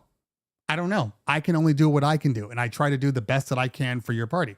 That's it. I don't have time to worry about what other companies do. I know what we do and I know what we do well. This is what we do well. Nothing in there says I'm the best. It says, I know my shit. I'm confident about the product. I'm confident that by you buying said product from me, you're going to get what I'm telling you as fact. That's what I'm saying. There's nothing wrong with that. But again, I don't say that to people. I don't say that. Even when they're like, oh, we're looking at this company too. And if I know that company is not as good as us, or if I know that company is different from us, I'll flat out say, hey, yeah, I know this company. They're really good. Tell me what you're trying to do for your party. And if they say, oh, we want to do this, we want to do that, I'm like, hey, you know what? They are better for you. But you, you can't price yourself into a situation and have people question your pricing. We have pricing that is higher than most. Okay. So if a client calls me and says your price is more than everybody else, and I say, yeah, we know. And then I tell them, how we can do whatever we do and whatever, and these are our prices. And if they book, they think the same thing. When party planners were telling us to raise our rates because you guys really are the best, what are you going to do? Now, we may not be the best for everybody, and we know this, but we're the best for our type of client.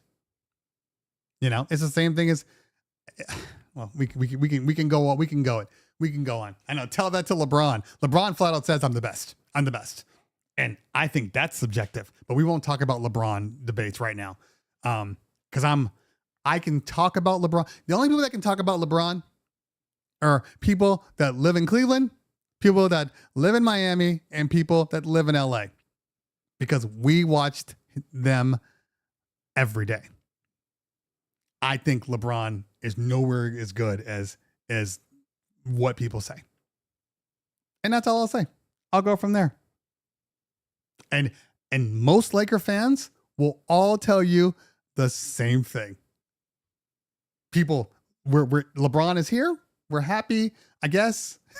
But most people did not want LeBron on the Lakers. Most Laker fans, diehard Laker fans, did not want LeBron. And we've seen LeBron these last few years. Hey, Jonathan, I'm just stating facts. I'm sorry. I'm just stating facts. Everybody I know is like, oh, fucking LeBron.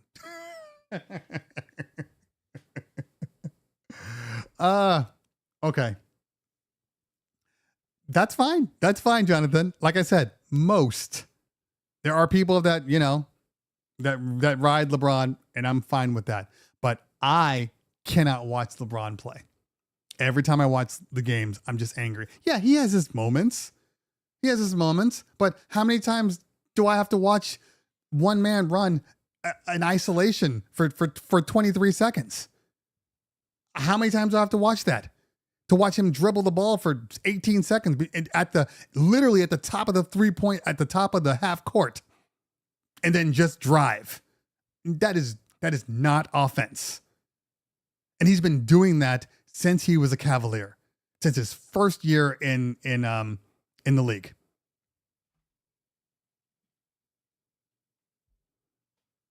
Anyway, Laker fan. Not Laker Kool-Aid, Laker fan.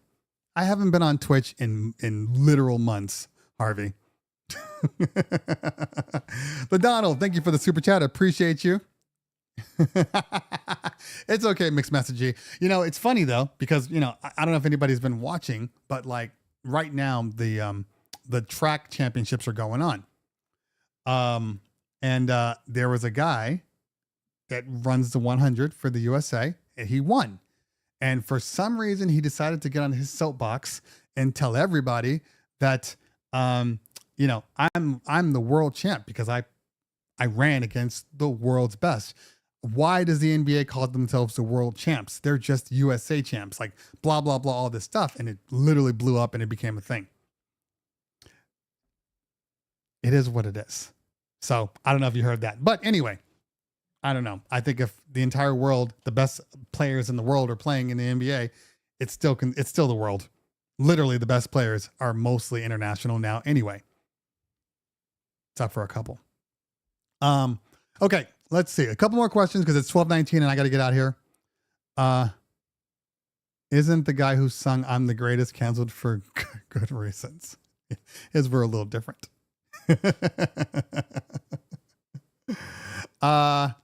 Okay, let's see here. A couple more questions and I am going to bounce because yes.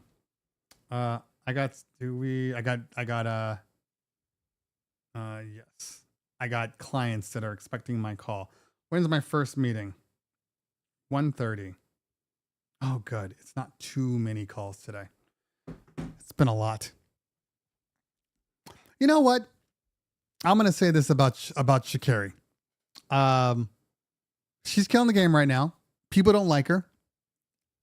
And nobody ever likes when people come in with confidence and swagger. And you haven't proven that, you can win yet. Nobody likes people like that. In general, especially for some strange reason, black women. I don't know why, but that is a thing. And then when she lost, when she got DQ'd for the marijuana at the Olympics, people just jumped on her. So when she won recently, she's like, I'm not trying to talk to everybody. I'm not trying to be out here to, make people feel good and to come over here and then just basically tell me that like, oh, well, you're good now, but let's talk about the past. She's like, I don't want to talk about the past. I'm over it. And you guys treated me like shit the entire time. Now I win and you want to talk to me? So I appreciate what she's saying. She's saying, I don't want to deal with you. I'll deal with my fellow runners. This is my family. This is my support group. I don't need the media to try to turn me into something I'm not. I'm no longer participating in this game. I appreciate that.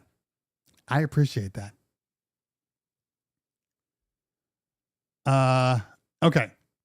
Javar, I think this is the first time you've ever commented or been on here. Would NDA stop you from speaking anything coming up with Engine DJ? Well, yes, NDAs will stop anybody from speaking. However, the one thing I will say about Engine DJ, a lot of the times the software that they come out, give or take a few features here and there, they're the first to be like, yeah, go ahead and talk about them. Which is why in a couple of my videos, I'm literally saying this is coming out in the next update. This is coming out because they actually told me it's okay. But NDAs prevent me from just saying things that just because, in any situation. What's the latest DJ controller dude you're looking at lately? Says Rudolph. What's the latest DJ controller you're looking at lately? Well, the one that I got to finish today is the Mixon 8. I hope to have that review done today, but I got to get something out for Hollywood DJ. So if I can get it out, I'll do it because I'm not going to lie to you. This weekend, I'm working too much. If you guys are in LA, I'm working at Moe's. I'm DJing at Moe's. It's an Axe place in downtown LA from like 9 to 1. My boy runs it. He's like, hey, I can't work. Can you come? I'm like, sure. Saturday, I have a bar mitzvah from 6 to 11. And then right after the bar mitzvah, I drive to Bogey's and I'm DJing that nightclub up until, 1:30, 2 o'clock, whatever. Then on Sunday, I have another bar mitzvah Sunday night.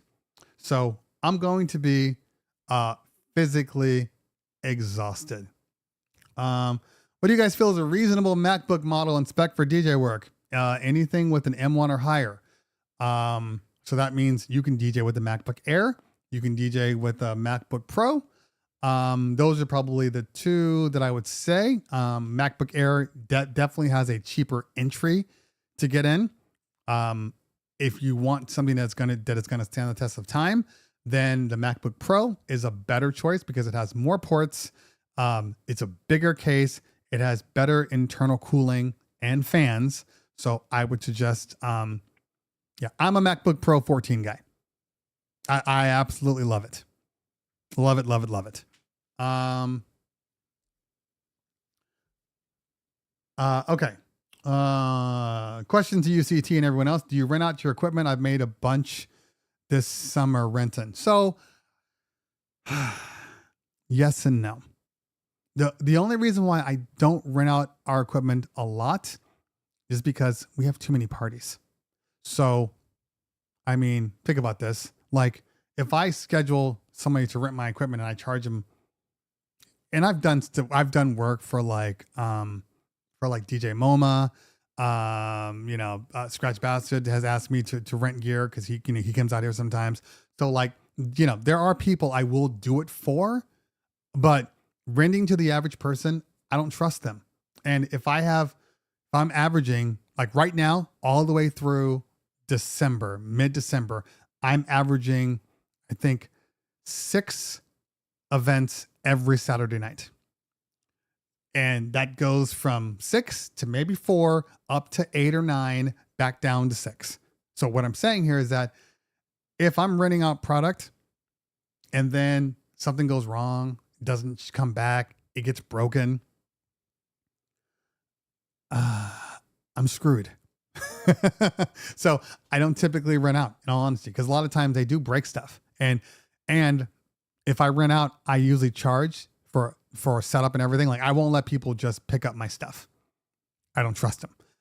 But if I do set it up for somebody, that's a different story altogether. But it just depends. Just depends. Okay, DJ Reach is announcing a new product, then waiting 5 to 6 months for stock.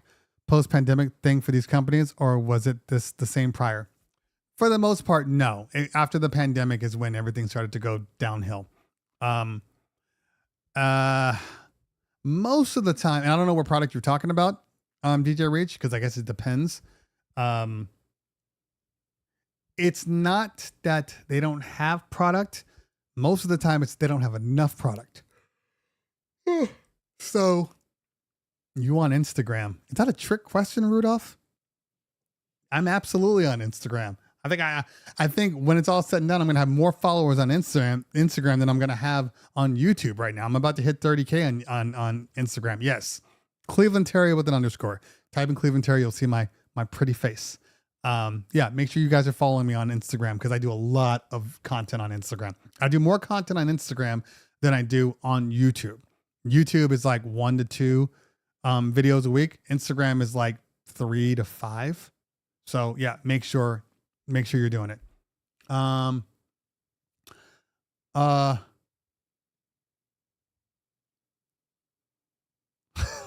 D Diesel.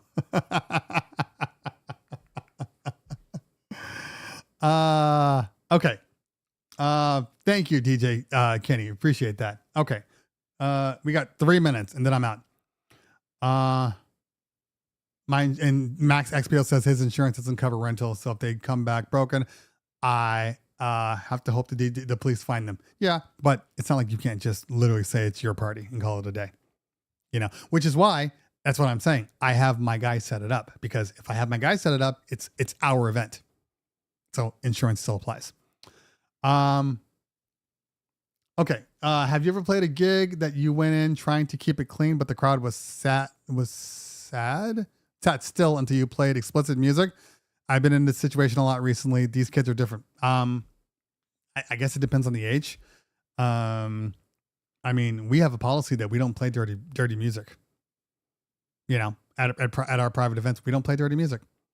Now, that's mostly for bar and bat mitzvahs. If it's a wedding, yeah, I might sprinkle in a dirty track here and there, but I still do clean. It's just clean is just safer across the board. Now, having said that, if I get booked, which I have done, if I get booked to do a 17-year-old kids only party, backyard party, yes, I'm playing dirty versions because that's all they will listen to. So I agree with you on that. But if there are adults involved, nope. Yeah, but I've done like 3 high school parties and I had to play dirty. They the moment I played clean, they were like, no, mom, I don't want this. It's not like I'm playing Kids Bop versions, but still. So that's a different story. Anything besides that, off limits. Yeah, Kenny, Friday, I'll be at Moe's.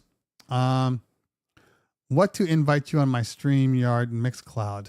What to invite you on my StreamYard and Mixcloud? Rudolph, I need more words. I feel like I'm missing words. I'm assuming you're asking me to be a guest on your StreamYards, Rudolph. I mean, I don't do too many, but DM me, your channel and everything. And, let me see, I try to be on when I can. I'm just exceptionally busy. But yeah, just DM me on my IG, send me a link to your thing. I like to take a look at the old stuff, see what you're doing. and go from there. Yeah. Mom, yeah, I still don't play WAP. I still don't play. Okay. 1 minute. Yeah, Ghost. I've had kids ask me that age, and I tell them no. I say no, nope. I play clean versions on bar mitzvahs, and I if they're really explicit, I don't play them. So I don't play WAP on a bar mitzvah. I just get rid of it. And I don't own. I think I own WAP, but I don't think I've ever played it. Like one time. Saw the video. I was like, okay, I'm not playing this song. Have you used the new Hercules Impulse? No, I have not. I was going to say something snarky, but I'm not today. No, I have not. Okay. All right. Last question.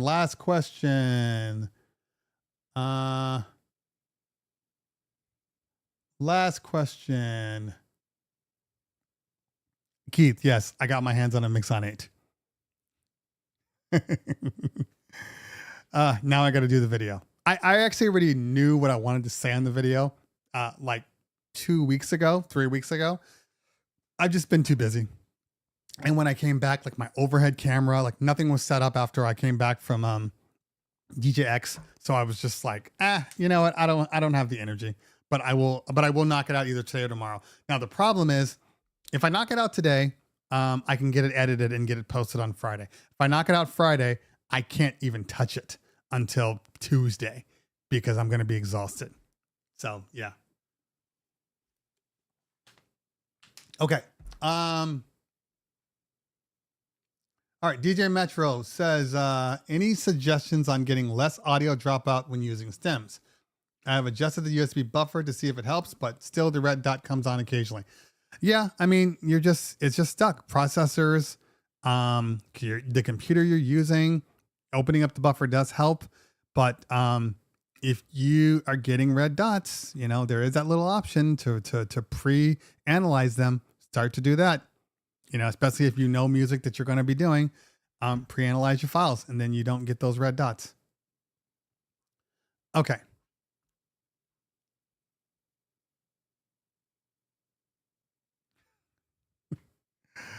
Okay. I played it at a 40th birthday party. It was requested right after a slow song. Okay. I get it. And it's 40th birthday party. Yeah, you can go dirty.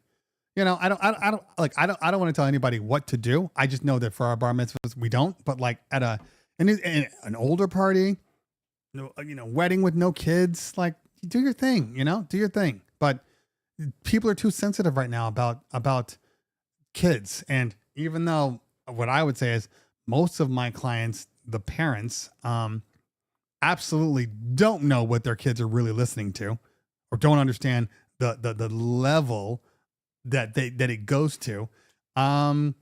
They're just so shocked. Keep in mind, like for us, when we do events, we have the people that are invited. Okay. So the client invites the adults and the kid invites their friends, but there's this other little window, and it's kind of the rule of most Jewish schools when you're learning Hebrew and being bar and bat mitzvah. You have to invite your entire Hebrew school. You have to invite them all to your party. So while maybe the people in your neck of the woods are cool with it and they listen to it with their kids and dirty blah blah blah, you have to realize that there's people that are at this party that are kind of being forced to be there. So if you're exposing their children to all this bad music, that's bad. And it's going to make you look bad. So we just don't do it. Okay. All right, guys. I think we did a good job. I think I did a good job of answering people's questions today. I tell people all the time, DJ Six, he said, kids are going to figure out a way to listen to it anyway. I tell people all the time because they're like, don't play dirty versions. And I say, I don't play dirty versions, but it doesn't matter that I don't play dirty versions. People are still going to scream out the dirty words. So just be prepared for that. They're not on my song. They just know the dirty versions. They're like, that's fine. I'm like, okay, cool. Because I was getting burned at schools because I'd play clean versions and then the kids would still say the bad words. And like, you're promoting bad words. I'm like, no, we're not. We're playing the clean versions. They're just playing. Like, to be honest with you, I'm gonna be real. There's a whole bunch of songs right now that I've heard dirty versions at nightclubs and had absolutely no idea how nasty those songs were. Like my virgin ears, I couldn't take it. I'm like, this is bad. And these kids are listening to this. Like even me, I'm like, I'm a 40-plus-year-old man. This is wrong. I just got raped. I just got ear raped just now. I am being molested. So, I'm not that guy. I'm not that guy. I'm not that guy. Anyway. All right. I am out. Let's see here. You guys know what's going on. If you're in LA, or in Ventura County, I got gigs coming up. I'm going to post the flyers today. So you know, what's going on. And, yeah, come by, especially at Moe's. Like you're not necessarily going to come by and be able to hang out with me on the stage, at the expo. They do allow some people, but like at Moe's, you come say hi, and now when I DJ, I DJ. Now, what I mean by that is I'm not one of those talk for 20 minutes while I'm DJing.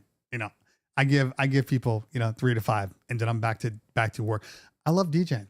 I honestly love DJing. So, I don't want to talk to people while I'm DJing. I want to DJ. My wife works our photo booth sometimes. And when the photo booth is dead, she'll come up to the DJ booth and she'll stand there and start talking to me. And I'm like, why are you talking to me right now? I'm working. Like I'm working.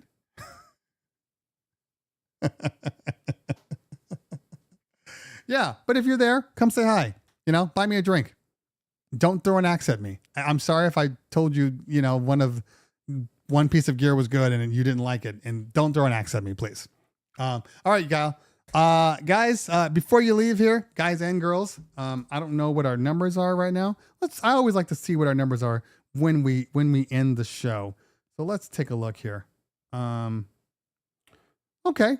149. That's really good for, over 2.5 hours. I appreciate everybody that hangs out with me, but make sure that you do hit that like button, before you leave. It still says there's, a good 130 people in here now. 149 watching. Hit the like button. I should see 149 likes as you go in. And if you're not subscribed, hit that subscribe button. Hit that subscribe button. And, we'll definitely see you next week, and, have a great day. It's the way it works. People like, it's too hard to go like this. I get it. I'm the same way. See, that's hard. I can't do that. Too far away. Anyway, everybody enjoy your day. I will see everybody soon. And if you're on Instagram, that's where the chat will be happening for the rest of the week. Peace out, y'all. See you soon. Have a great weekend and have great parties.